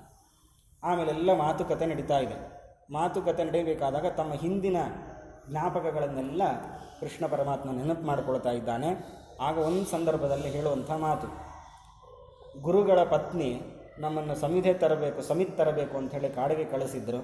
ಆದರೆ ಅವತ್ತು ಮಳೆಗಾಲ ಅಲ್ಲದೇ ಇದ್ದರೂ ಕೂಡ ತುಂಬ ಮಳೆ ಬಂದಿದೆ, ಕತ್ತಲು ಕವಿದಿದೆ, ಏನು ಮಾಡಬೇಕು ಗೊತ್ತಾಗ್ತಾ ಇಲ್ಲ. ಒಬ್ಬೊಬ್ಬರು ಒಂದೊಂದು ಗಿಡಕ್ಕೆ ಅಂತ ಸಿಕ್ಕಾಕ್ಕೊಂಡು ಅದನ್ನು ಬಚ್ಚಿಟ್ಕೊಂಡಿದ್ದೀವಿ. ರಾತ್ರಿ ಪೂರ್ಣ ಅಲ್ಲೇ ಕಳೆದಿದ್ದೀವಿ. ಆಮೇಲೆ ಬೆಳಗಿನ ಜಾವ ಗುರುಗಳಿಗೆ ಅತ್ಯಂತ ಭಯ ಆಗಿ ನಮ್ಮನ್ನು ಹುಡುಕ್ತಾ ಒಬ್ಬೊಬ್ಬರನ್ನ ಕರ್ಕೊಂಡು ಬರ್ತಾ ಇದ್ದಾರೆ. ಬಂದಾಗ ಅವರು ಹೇಳ್ತಾರಂತೆ, ನನಗೋಸ್ಕರ ನಿಮ್ಮ ದೇಹದ ತೊಂದರೆಯನ್ನೂ ಲೆಕ್ಕ ಮಾಡದೆ ನನ್ನ ಕೆಲಸ ಮಾಡ್ತಿದ್ದೀರಲ್ಲ, ಹಾಗೆ ಗುರುಗಳ ಆಶೀರ್ವಾದ ಮಾಡಿದ್ರಂತೆ, ನಿಮಗೆ ಮಂಗಳ ಆಗಲಿ. ಇದರ ಜೊತೆಗೆ ನೀವೇನು ವಿದ್ಯೆಯನ್ನು ಕಲ್ತಿದ್ದೀರೋ ಅದು ಯಾತಯಾಮ ಆಗೋದು ಅಂತ ಬೇಡ, ಅಂದರೆ ಮರೆಯೋದು, ಅದನ್ನು ಬಿಡೋದು, ಈ ಥರ ಆಗೋದು ಬೇಡ. ಎಲ್ಲವೂ ನಾನು ಹೇಳಿ ಕೊಡದೇ ಇರತಕ್ಕಂಥ ವಿದ್ಯೆಗಳೆಲ್ಲವೂ ಕೂಡ ನಿಮಗೆ ಬರಲಿ ಅಂಥೇಳಿ ಆಶೀರ್ವಾದ ಮಾಡಿದ್ದಾರೆ. ಅಂತಹ ಗುರುಗಳು ನಮ್ಮನ್ನು ರಕ್ಷಣೆ ಮಾಡಿದ್ರು ಅವತ್ತು ಅಂತ. ಹೀಗೆ ಒಬ್ಬೊಬ್ಬರು, ಈಗ ಸುಧಾಮ ಒಂದು ಘಟನೆ ಹೇಳೋದು, ಕೃಷ್ಣ ಒಂದು ಘಟನೆ ಹೇಳೋದು, ಅಲ್ಲಿ ಕೂತವರೆಲ್ಲ ಶ್ರದ್ಧೆಯಿಂದ ಕೇಳ್ತಾ ಇದ್ದಾರೆ. ಇದೆಲ್ಲ ಆದಮೇಲೆ ಕೃಷ್ಣ ಕೇಳ್ತಾನಂತೆ, ಹಾಗಾದರೆ ನನಗೋಸ್ಕರ ಏನು ತಂದಿದೆ? ಇಷ್ಟು ದಿವಸ ಆದಮೇಲೆ ನನ್ನನ್ನು ನೋಡೋಕ್ಕೆ ಬಂದಿದೆ, ನನಗೇನು ತಂದಿದೆ? ಈ ಸಂದರ್ಭದಲ್ಲಿ ಕೃಷ್ಣ ಒಂದು ಮಾತು ಹೇಳ್ತಾನೆ, ನನಗೆ ಜಾಸ್ತಿ ತಂದಿದೆ, ಕಡಿಮೆ ತಂದಿದೆ, ಬೆಳ್ಳಿ ಬಂಗಾರ ಇದು ಯಾವುದು ಬೇಡ. ಹರಪನಹಳ್ಳಿ ಭೀಮವ್ವ ಅವರು ಆ ಮಾತನ್ನು ಹೇಳ್ತಾರೆ, ಭಕ್ತರು ಮಾಡುವಂಥ ಪೂಜೆ ನನಗೆ ಸಾಕು, ಹೇಮ ರತ್ನ ಕನಕಾಭರಣ ನಮಗೆ ಯಾತಕ್ಕೆ ಅಂತ ಕೃಷ್ಣ ಕೇಳ್ತಾನೆ. ಅಂದರೆ ನಮಗೆ ಬೇಕಾಗಿರೋದು ಭಕ್ತರು ಏನು ಕೊಡ್ತಾರೆ ಅದಷ್ಟು, ಅದು ಸ್ವಲ್ಪ ಇದೆ, ಜಾಸ್ತಿ ಇದೆ. ಭಕ್ತಿಯಿಂದ ಒಂದು ಕೊಟ್ಟರೆ ಸಾಕು, ಭಕ್ತಿ ಇಲ್ಲದೆ ಸಾವಿರಾರು ಕೊಟ್ಟರು ನನಗದು ಬೇಡ. ಈ ಸಂದರ್ಭದಲ್ಲಿ ಕೃಷ್ಣ ಗೀತೆಯಲ್ಲಿ ಬರುವ ಮಾತನ್ನು ಹೇಳ್ತಾನೆ, ಪತ್ರಂ ಪುಷ್ಪಂ ಫಲಂ ತೋಯಂ ಯೋಮೇ ಭಕ್ತಿಯ ಪ್ರಯಚ್ಛತಿ ತದಹಂ ಭಕ್ತ್ಯುಪಹೃತಂ ಅಶ್ನಾಮಿ ಪ್ರಯತಾತ್ಮನಃ. ಇದು ಭಾಗವತದಲ್ಲೂ ಬರುವಂಥ ಮಾತು. ಭಕ್ತಿಯಿಂದ ಈ ಇಷ್ಟರಲ್ಲಿ ಯಾವುದು ಕೊಟ್ಟರು ನಾನು ಸ್ವೀಕಾರ ಮಾಡ್ತೀನಿ. ಹಾಗಾಗಿ ಏನು ಕೊಟ್ಟಿದ್ದಿ, ಏನು ತಂದಿದ್ದಿ ನನಗೋಸ್ಕರ ಅಂತ ಕೇಳಿದಾಗ ಕೊಡಲ್ಲ. ನಾಚಿಕೆ. ಅಷ್ಟು ದೂರದಿಂದ ಬಂದಿದ್ದು ಒಬ್ಬ ರಾಜನಿಗೆ, ಅತ್ಯಂತ ಶ್ರೀಮಂತನಾದ ವ್ಯಕ್ತಿಗೆ ಯಾವುದೋ ಒಂದು ಒಣ ಅವಲಕ್ಕಿ ತಂದಿದ್ದೀನಿ ಅಂತಂದರೆ ಅವಮಾನ ಅಲ್ವ, ಅದಕ್ಕೆ ಸುಮ್ಮನೆ ಇದ್ನಂತೆ. ಆದರೆ ಕೃಷ್ಣ ಬಿಡಲಿಲ್ಲ, ತಾನೇ ಬಲಾತ್ಕಾರದಿಂದ ಆ ಗಂಟನ್ನು ಬಿಚ್ಚಿ ಒಂದು ಹಿಡಿ ಅವಲಕ್ಕಿಯನ್ನು ತಿಂದಿದ್ದ. ಇನ್ನೊಂದು ಹಿಡಿ ತಿನ್ನಬೇಕು ಅಂತಿರುವಾಗ ರುಕ್ಮಿಣಿ ಕೈ ಹಿಡಿತಾಳಂತೆ. ಯಾಕೆ ಇದು? ಇದರಲ್ಲಿ ಇನ್ನೊಂದು ವಿಚಾರ, ಗಂಡ ಊಟ ಮಾಡುವಾಗ ತಡಿಬಾರ್ದಂತೆ. ಹಾಗಾದರೆ ರುಕ್ಮಿಣಿ ತಡೆದ್ರಲ್ಲ, ಮತ್ತು ಪತಿವ್ರತೆ ಹೇಗೆ? ಅದಕ್ಕೆ ಇಲ್ಲಿ ಶ್ರೀನಿವಾಸಾಚಾರ್ಯನವರೊಬ್ಬರು ಇದಕ್ಕೆ ಒಂದು ವಿಚಾರವನ್ನು ತಿಳಿಸಿದ್ದಾರೆ. ಇಲ್ಲಿ ಏನಾಗ್ತಾ ಇದೆ ಅಂದರೆ, ದೇವರಿಗೆ ಸುಧಾಮ ಅವಲಕ್ಕಿಯನ್ನು ತಂದಿದ್ದಾನೆ. ಅಂದರೆ ಒಬ್ಬ ಭಕ್ತ ತನ್ನ ದಾರಿದ್ರ್ಯವನ್ನು ಪರಿಹಾರ ಮಾಡಿಕೊಳ್ಬೇಕು ಅಂತೇಳಿ ದೇವರ ಪೂಜೆ ಮಾಡ್ತಾ ಇದ್ದಾನೆ. ದೇವರ ಪೂಜೆ ಮಾಡುವಾಗ ದೇವರ ಮುಂದೆ ನೈವೇದ್ಯವನ್ನು ಇಟ್ಟಿದ್ದಾನೆ. ಹಾಗಾದರೆ ನೈವೇದ್ಯ ಇಡುವಾಗ ಅನುಸಂಧಾನ ಹೇಗಿರಬೇಕು? ಅದಕ್ಕೆ ಪರಮಾತ್ಮನ 4 ರೂಪಗಳನ್ನು ಅನುಸಂಧಾನ ಮಾಡಬೇಕಂತ. ಅಂದರೆ ಒಂದು ದೇವರ ರೂಪ ಕಣ್ಣಿನಂತೆ ಇದ್ದು ಅದನ್ನು ನೋಡತ್ತೆ, ಆ ನೈವೇದ್ಯವನ್ನು ನೋಡತ್ತೆ. ಕಪಿಲಾತ್ಮಕ ದಿವ್ಯೇನ ಚಕ್ಷುಷ ಅವಲೋಕಯ ಅಂತ. ಆಮೇಲೆ ಇನ್ನೊಂದು ರೂಪದಿಂದ ಅದೇನದು ಮೂಗಿನ ರೂಪ, ಅದು ಅಂದರೆ ಮೂಗಿನ ಥರ ರೂಪ, ಅದು ಅದರಿಂದ ಆ ಗಂಧವನ್ನು ಆಘ್ರಾಣ ಮಾಡೋದು. ನರಸಿಂಹಾತ್ಮಕ ರೂಪೇಣ ವಾಗೀಂದ್ರಿಯೇಣ ಅದನ್ನು ಹೊಗಳೋದು. ನರಸಿಂಹ ರೂಪ ಅದು ವಾಗೀಂದ್ರಿಯದಂತೆ ಆ ನೈವೇದ್ಯವನ್ನು ಪರಮಾತ್ಮ ಹೊಗಳ್ತಾನಂತೆ. ಆಮೇಲೆ ಭೃಗುರಾಮ ಸ್ವರೂಪೇಣ ಆ ಗಂಧವನ್ನು, ಆ ಸಾರವನ್ನು ಸ್ವೀಕಾರ ಮಾಡ್ತಾನೆ. ಅಂದರೆ ಕಪಿಲ, ಪರಶುರಾಮ, ನರಸಿಂಹ, ವರಾಹದೇವ, ಈ 4 ರೂಪವನ್ನು ವಿಶೇಷವಾಗಿ ನೈವೇದ್ಯದ ಕಾಲದಲ್ಲಿ ಅನುಸಂಧಾನ ಮಾಡಬೇಕು. ಇಲ್ಲಿ ಏನಾಗ್ತಾ ಇದೆ ಅಂದರೆ, ಯಾಕೆ ಈ ಕ್ರಮ? ಯಾಕೆ ನೋಡೋದು, ಅದರ ಪರಿಮಳವನ್ನು ಆಘ್ರಾಣ ಮಾಡೋದು, ಅದನ್ನು ಹೊಗಳೋದು, ಆ ಸಾರವನ್ನು ಸ್ವೀಕಾರ ಮಾಡೋದು, 4 ಭಾಗ ಇದೆ ಇಲ್ಲಿ. ನೈವೇದ್ಯದ ಕ್ರಮ ಅಂದರೆ 4 ಭಾಗ. ಒಂದು ಭಾಗ ನೋಡ್ತಾನೆ, ಆಮೇಲೆ ಅದನ್ನು ಆಘ್ರಾಣಿಸ್ತಾನೆ, ಆಮೇಲೆ ಅದರಿಂದ ಹೊಗಳ್ತಾನೆ ಅದನ್ನು, ಆಮೇಲೆ ಸಾರ ಸ್ವೀಕಾರ ಮಾಡೋದು. ಈ 4 ರೀತಿ ವಿಭಾಗ ಯಾಕೆ ಪರಮಾತ್ಮ ಮಾಡಿಕೊಂಡ ಅಂತಂದರೆ, ಅದರಲ್ಲಿ ಮೊದಲನೇದು ನೋಡೋದಿದೆಯಲ್ಲ, ಆ ನೋಡೋದು ಅಂತಂದರೆ ಅದು ತನಗೆ ಬೇಕು ಅಂತ ಸ್ವೀಕಾರ ಮಾಡೋದು, ಅದರಲ್ಲಿರೋ ಸಾರವನ್ನು ಸ್ವೀಕಾರ ಮಾಡ್ತಾನೆ. ಇನ್ನು ಎರಡನೇದು ಘ್ರಾಣೇಂದ್ರಿಯ ಇದೆಯಲ್ಲ, ಅದರಿಂದ ಅದರ ಗಂಧ ಆಸ್ವಾದನೆ ಮಾಡೋದು. ಯಾವ ಭಾಗ ನೈವೇದ್ಯದಲ್ಲಿ 4 ಭಾಗ, ನೋಡಿದ ಭಾಗವನ್ನು ಪರಮಾತ್ಮ ತಾನು ಸ್ವೀಕಾರ ಮಾಡ್ತಾನೆ, ರಸವನ್ನು. ಇನ್ನು ಆಘ್ರಾಣ ಮಾಡಿದ ಭಾಗ ಇದೆಯಲ್ಲ, ಇದು ಕೇವಲ ಲಕ್ಷ್ಮೀದೇವಿಗೆ, ಉಳಿದವ್ರಿಗೆಲ್ಲ ಅಧಿಕಾರ ಇಲ್ಲ. ಅಂದರೆ ಇನ್ನು ಪರಿವಾರ ದೇವತೆಗಳು ಅಥವಾ ಷಣ್ಮಹಿಷಿಯರು ಯಾರಿದ್ದಾರೋ ಅವರಿಗೆಲ್ಲ ಅಲ್ಲಿ ಅಧಿಕಾರ ಇಲ್ಲ. ಕೇವಲ ರುಕ್ಮಿಣಿ ಮತ್ತು ಸತ್ಯಭಾಮೆಯರಿಗೆ ಮಾತ್ರ ಯಾವುದನ್ನು ಆಘ್ರಾಣ ಮಾಡಿರ್ತಾರೋ ಅದನ್ನು. ಇನ್ನು 3ನೇ ಭಾಗ ಇದೆಯಲ್ಲ, ನೋಡಿದ್ದು ಅಲ್ಲ, ಹೊಗಳಿದ್ದು, ಆ ಭಾಗ ತನಗಿಂತಲೂ ಕೆಳಗಿರತಕ್ಕಂಥ ಬ್ರಹ್ಮಾದಿ ದೇವತೆಗಳಿಗೆ. ಇನ್ನು ಕೊನೆಯದಿದೆಯಲ್ಲ, ಇದು ವಿಪ್ರರಿಗೆ, ಬ್ರಾಹ್ಮಣರಿಗೆ ಅಂತ. ಈ ಕ್ರಮದಲ್ಲಿ ಆ ನೈವೇದ್ಯದಲ್ಲಿ 4 ಭಾಗವನ್ನು ಪರಮಾತ್ಮನೇ ಮಾಡಿಕೊಂಡು ಒಂದು ಭಾಗದಿಂದ ತಾನು ಸ್ವೀಕಾರ ಮಾಡ್ತಾನೆ, ಇನ್ನೊಂದು ಭಾಗ ಕೇವಲ ರಮಾದೇವಿಗೆ, ಇನ್ನು ಉಳಿದದ್ದು ಬೇರೆ ದೇವತೆಗಳಿಗೆ, ಇನ್ನು ಉಳಿದದ್ದು ಬ್ರಾಹ್ಮಣರಿಗೆ ಅನ್ನೋ ವಿಚಾರ ಇದೆ. ಶಾಸ್ತ್ರದಲ್ಲಿ ಈ ಕ್ರಮ ಇದೆ. ಹಾಗಾದರೆ ಇಲ್ಲಿ ರುಕ್ಮಿಣೀ ದೇವಿ ತಡದ್ಲು ಯಾಕೆ ಅಂತಂದರೆ, ಒಂದು ಭಾಗವನ್ನು ತಿಂದಲ್ಲ ಪರಮಾತ್ಮ ತಿಂದಾನೆ, ಇನ್ನು 2ನೇ ಭಾಗ ಯಾರ್ದದು? ಲಕ್ಷ್ಮೀದೇವಿಗೆ. ಲಕ್ಷ್ಮೀದೇವಿಗೆ ಅಂದರೆ ಅರ್ಥ ಏನೋ ಅದನ್ನು ಆಘ್ರಾಣಿಸ್ಬೇಕಲ್ವ. ಹಾಗಾಗಿ ಮೂಗಿನ ತನಕ ತಿನ್ನಬೇಕು ಅಂತ ನಟನೆ ಅಷ್ಟೇ, ಪರಮಾತ್ಮನಿಗೆ ಆ ಉದ್ದೇಶ ಇಲ್ಲ. ಇದು ಲಕ್ಷ್ಮೀದೇವಿಗೆ ನಾನು ಕೊಡಬೇಕು ಅಂತ ಅಂದರೆ ಇದನ್ನು ನಾನು ಆಘ್ರಾಣ ಮಾಡಬೇಕು ಅನ್ನೋದನ್ನು ತೋರಿಸಲಿಕ್ಕೆ ಪರಮಾತ್ಮ ಆಘ್ರಾಣ ಮಾಡ್ತಾ ಇದ್ದಾನೆ. ಅಷ್ಟರೊಳಗೆ ತಡದಂತೆ ನಟನೆ ಮಾಡಿದ್ದು, ಅಂದರೆ ಇದು ಲಕ್ಷ್ಮಿಯ ಭಾಗ ಅನ್ನೋದನ್ನು ತೋರಿಸಿಕೊಡ್ತಾ ಆ ಬ್ರಾಹ್ಮಣನಿಗೆ ಏನೆಲ್ಲ ಸಂಪತ್ತು ಬೇಕೋ ಅದನ್ನೆಲ್ಲ ಕೊಟ್ಟಿದ್ದ. ಹಾಗಾದರೆ ನೈವೇದ್ಯದ ಸಂದರ್ಭದಲ್ಲಿ ನಾವು ಕೂಡ ಈ ಅನುಸಂಧಾನವನ್ನು ಮಾಡಿದರೆ ಪರಮಾತ್ಮ ನಮಗೆ ನಾನಾ ರೀತಿಯ ಸಂಪತ್ತನ್ನು ಕೊಡ್ತಾನೆ, ಯಾವ ಸಂಶಯವೂ ಇಲ್ಲ. ಆದರೆ ನಾವು ನೈವೇದ್ಯ ಅಂದರೆ ನಮ್ಮನೆಯಲ್ಲೇ ಇರೋ ಅನ್ನ ದೇವರಿಗೆ ತಿನ್ನಿಸ್ತಾ ಇರೋದು, ಎಂಥ ಅನರ್ಥ ಇದು. ನಮ್ಮನೆಯಲ್ಲಿರೋ ಅನ್ನ ದೇವರಿಗೆ ಕೊಡ್ತಾ ಇರೋದು. ಮೊದಲು ಅನ್ನ ದೇವರು ತಿಂತಾನೆ ಅನ್ನೋದೇ ತಪ್ಪು. ನಾವು ಅನ್ನ ಪರಮಾತ್ಮ ತಿನ್ನೋದೇ ಇಲ್ಲ. ಶುಭಂ ಪಿಬತ್ಯಸೋ ನಿತ್ಯಂ ನಾ ಶುಭಂ ಸಹರಿ ಪಿಬೇತ್, ಇದೆಲ್ಲ ಅಶುಭ. ಇದು ಬೆಳಗ್ಗೆ ಇದ್ದಿದ್ದನ್ನು ರಾತ್ರಿ ನಾವು ತಿನ್ನಲ್ಲ, ದೇವರು ಯಾಕೆ ತಿಂತಾನೆ? ಹಳಸುವಂಥದ್ದು. ಹಾಗಾದರೆ ಅಲ್ಲಿರೋ ಸಾರವನ್ನು ತಗೊಳ್ತಾನೆ ಅನ್ನೋದು ನೈವೇದ್ಯ. ಇದ್ರ ಜೊತೆಗೆ ನಾವೇನು ಮಾಡ್ತೀವಿ? ನಾವು ಅನ್ನ ಕೊಡ್ತಾನೆ, ನಮ್ಮ ಮನೆಯಲ್ಲಿರೋ ಅನ್ನ ನಮ್ಮದು ಅಂತ ಬಂತಲ್ಲ, ಕಳ್ಳತನ ಭಾವನೆ. ದೇವರು ಕೊಟ್ಟಿದ್ದನ್ನು ನಮ್ಮದು ಅಂತ ಅಂದ್ಕೊಂಡ್ರೆ ಅದು ಕಳ್ಳತನ. ಇನ್ನೊಬ್ಬರ ಸ್ವತ್ತು ಇದು ನಂದು ಅಂತ ತೊಗೊಂಡ್ರೆ ಅದು ಕಳ್ಳತನ. ಹಾಗಾದರೆ ಈ ಕಳ್ಳತನವನ್ನು ಪ್ರತಿನಿತ್ಯ ನೈವೇದ್ಯ ಸಂದರ್ಭದಲ್ಲೇ ನಾವು ಮಾಡ್ತಾ ಇದ್ದೀವಿ. ನನ್ನ ಮನೆಯಲ್ಲಿರೋ ಅನ್ನ ದೇವರಿಗೆ ಕೊಡ್ತಾ ಇದ್ದೇನೆ, ಹಾಗಾದರೆ ಇದಕ್ಕಿಂತ ದೊಡ್ಡ ಅಪರಾಧ ಏನಿದೆ? ಹಾಗಾಗಿ ನಾವು ದೇವರಿಗೆ ನೈವೇದ್ಯ ಕೊಟ್ಟರು, ಏನು ಪಂಚಭಕ್ಷ ಪರಮಾನ ನೈವೇದ್ಯ ಮಾಡಿದ್ರು ನಮಗೆ ಫಲ ಸಿಗ್ತಾ ಇಲ್ಲ. ಯಾಕೆ? ನಮಗೆ ಅನುಸಂಧಾನ ಇಲ್ಲ. ಆ ಸುಧಾಮನಿಗೆ ಆ ಅನುಸಂಧಾನ ಇದೆ, ಆದ್ದರಿಂದ ಪರಮಾತ್ಮ ಸರ್ವ ಸಂಪತ್ತನ್ನು ಕೊಟ್ಟಿದ್ದ. ಇದು ಸುಧಾಮನ ಕಥೆಯಿಂದ ನಾವು ಅರ್ಥ ಮಾಡ್ಕೊಳ್ಬೇಕಾಗಿರೋದು. ಸುಧಾಮ ಅಂತಂದರೆ ಯಾವುದೋ ಆ ಕಾಲದಲ್ಲಿ ಇದ್ದವನು ಅಂತ ಇಷ್ಟೇ ಅರ್ಥ ಅಲ್ಲ. ಬ್ರಾಹ್ಮಣ ಅಂತಂದರೆ ಆ ಕಾಲದ ಬ್ರಾಹ್ಮಣ ಬಡವ ದರಿದ್ರ ಅಷ್ಟೇ ಅಲ್ಲ, ನಾವು ದರಿದ್ರರೇ, ಭಕ್ತಿಯಿಂದ ದರಿದ್ರರಾಗಿ. ಜ್ಞಾನ ಇಲ್ಲ, ಭಕ್ತಿ ಇಲ್ಲ, ವೈರಾಗ್ಯ ಅಂತೂ ಸುತರಾಮ್ ಇಲ್ಲ, ಹಾಗಾಗಿ ನಾವು ದರಿದ್ರರೇ, ಸಂಪತ್ತೇ ಇಲ್ಲ ನಮ್ಮಲ್ಲಿ.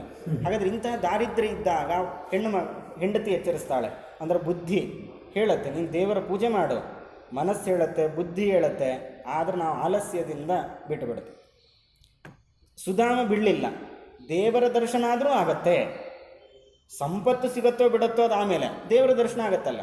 ಹಾಗೆ ನಮ್ಮ ಬುದ್ಧಿ ಹೇಳಿದಾಗ ನಮಗೆ ಆ ಫಲ ಸಿಗತ್ತೋ ಇಲ್ಲೋ ಅದು ಬೇರೆ ವಿಷಯ, ಆದರೆ ದೇವರ ಸಂಪರ್ಕದಲ್ಲಿ ನಾವಿರ್ತೀವಲ್ಲ, ದೇವರ ದರ್ಶನ ಮಾಡಲಿಕ್ಕಾಗತ್ತಲ್ಲ, ಹಾಗಾದರೆ ಮಾಡೋಣ ಅಂತ ಪ್ರಯತ್ನ ಪಟ್ಟಿದ್ದರೆ ದೇವರು ನಮಗೆ ಕೊಡ್ತಾನೆ. ದೇವರಿಗೆ ನಾನಾ ರೀತಿಯ ಅಲ್ಲಿ ಬರಬೇಕಾದಾಗ ಹೂವು ಇದು ಪರಮಾತ್ಮನಿಗೆ ವ್ಯಾಪವಾಸಕರ ಕೆಲವರು ಯೋಗ್ಯತೆ ಇಲ್ಲದೆ ಇದ್ದು ಮಾಡ್ತಾ ಇದ್ದಾರೆ.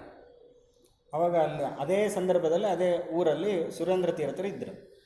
ವಿಜೇಂದ್ರ ತೀರ್ಥರು ಹೇಳಿದ್ರು, ಪೂಜೆಗೆ ತುಳಸಿ ಬೇಕಾಗಿದೆ, ತೊಗೊಂಡು ಬನ್ನಿ ಅಂತ ಶಿಷ್ಯರಿಗೆ. ಅದು ವ್ಯಾಸರಾಜರು ಪೂಜೆ ಮಾಡ್ತಾ ಇದ್ದಾರೆ. ವ್ಯಾಸರಾಜರು ಕೂಡ ಪೂಜೆ ಮಾಡುವಾಗ ತುಳಸಿ ಹೂವು ಬೇಕು, ತೊಗೊಂಡು ಬನ್ನಿ. ಶಿಷ್ಯರು ಹೋಗಿ ಒಂದು ಕಡೆ ಬಿಡಿಸ್ಕೊಂಡು ಬಂದಿದ್ದಾರೆ. ತಂದು ಮುಂದೆ ಇಟ್ಟರೆ ಇದು ನಿರ್ಮಾಲ್ಯ ಅಂತಂದು. ಇಲ್ಲ ಸ್ವಾಮಿ, ಈಗ ತಾನೇ ಗಿಡದಲ್ಲಿ ಬಿಡಿಸ್ಕೊಂಡು ಬಂದಿದ್ದು. ಅಲ್ಲಿ ನೀವು ಹೋದಾಗ ಒಬ್ಬರು ವೃದ್ಧರಿದ್ರಲ್ವ? ಹೌದು ಸ್ವಾಮಿ, ಅವರು ಬೇರೆ ಯಾರು ಅಲ್ಲ, ಸುರೇಂದ್ರ ತೀರ್ಥರು. ಅವರು ತಾವು ಒಳಗಡೆ ಧ್ಯಾನವನ್ನು ಮಾಡುತ್ತಾ ದೇವರಿಗೆ ಇಡೀ ತುಳಸಿ ವನವನ್ನೇ ದೇವರಿಗೆ ಸಮರ್ಪಣೆ ಮಾಡಿದ್ದಾರೆ ಅಂತ. ಅಂಥ ಮಹಾನುಭಾವರಿದ್ದಾರೆ. ಅಂದರೆ ವ್ಯಾಪ್ತೋಪಾಸಕರು, ಎಲ್ಲಿ ಏನು ಕಾಣುತ್ತೋ ಅದನ್ನು ದೇವರಿಗೆ ಸಮರ್ಪಣೆ. ಅದು ನಮಗೆ ಬರಲ್ಲ, ಸುಮ್ಮನೆ ಬಾಯಲ್ಲಿ ಹೇಳ್ಬೋದು ಅಷ್ಟೇ.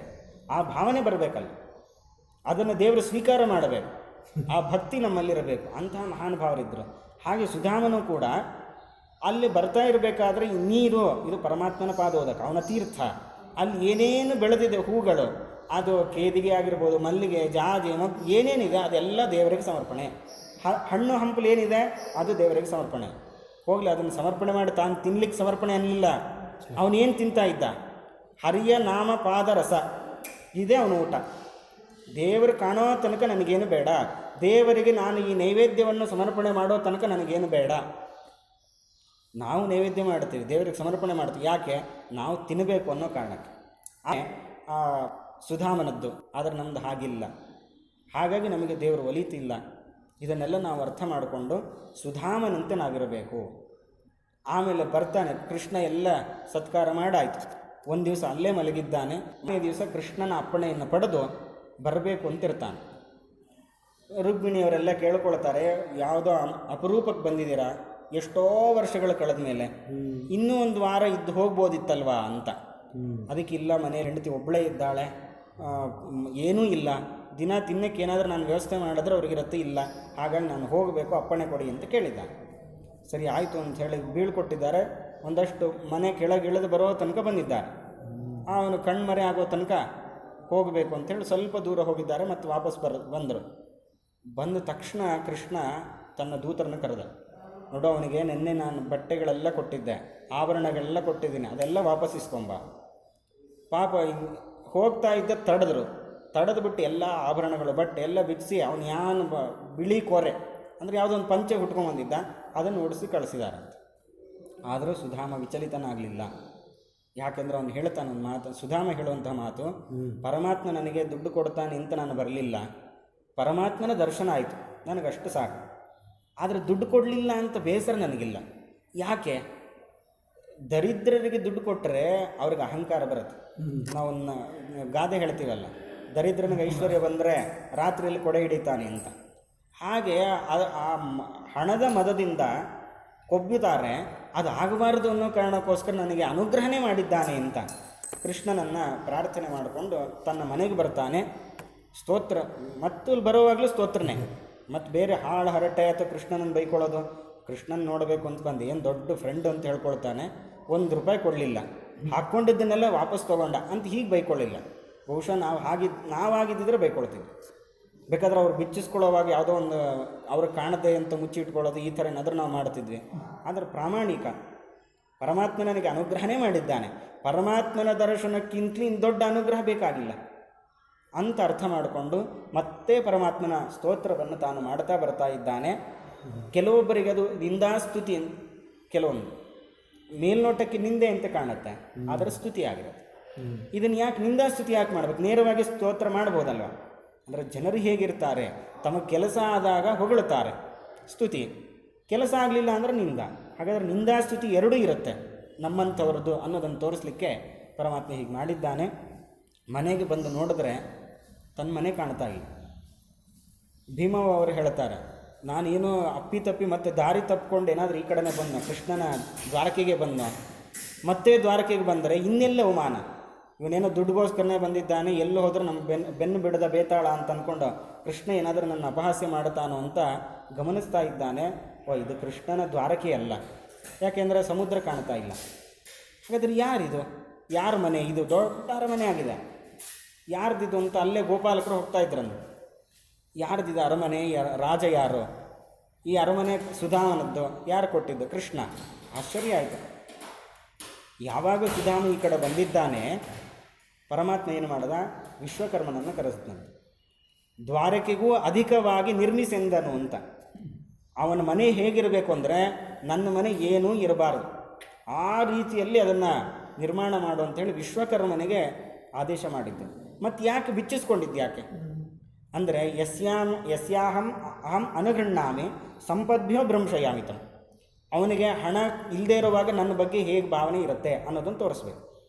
ಹಣ ಕೊಡಲಿಲ್ಲ ಅಂಥೇಳಿ ಏನಾದರೂ ಬೈಕೊಂಡ್ರೆ ಅನ್ನೋದನ್ನು ತೋರಿಸ್ಲಿಕ್ಕೆ, ನಾನು ಹಣವನ್ನು ಕಸ್ಕೊಂಡ್ರು, ಬಿಟ್ಟರು, ಕೊಟ್ಟರು, ಕೊಡದೇ ಇದ್ದರೂ ಅವನು ನಿರ್ವ್ಯಾಜವಾದ ಭಕ್ತಿಯನ್ನು ಮಾಡ್ತಿದ್ದಾನೆ ಅನ್ನೋದನ್ನು ಜಗತ್ತಿಗೆ ತೋರಿಸ್ಲಿಕ್ಕೆ ಪರಮಾತ್ಮ ತಾನು ಕೊಟ್ಟಿದ್ದನ್ನೆಲ್ಲ ತಗೊಂಡ.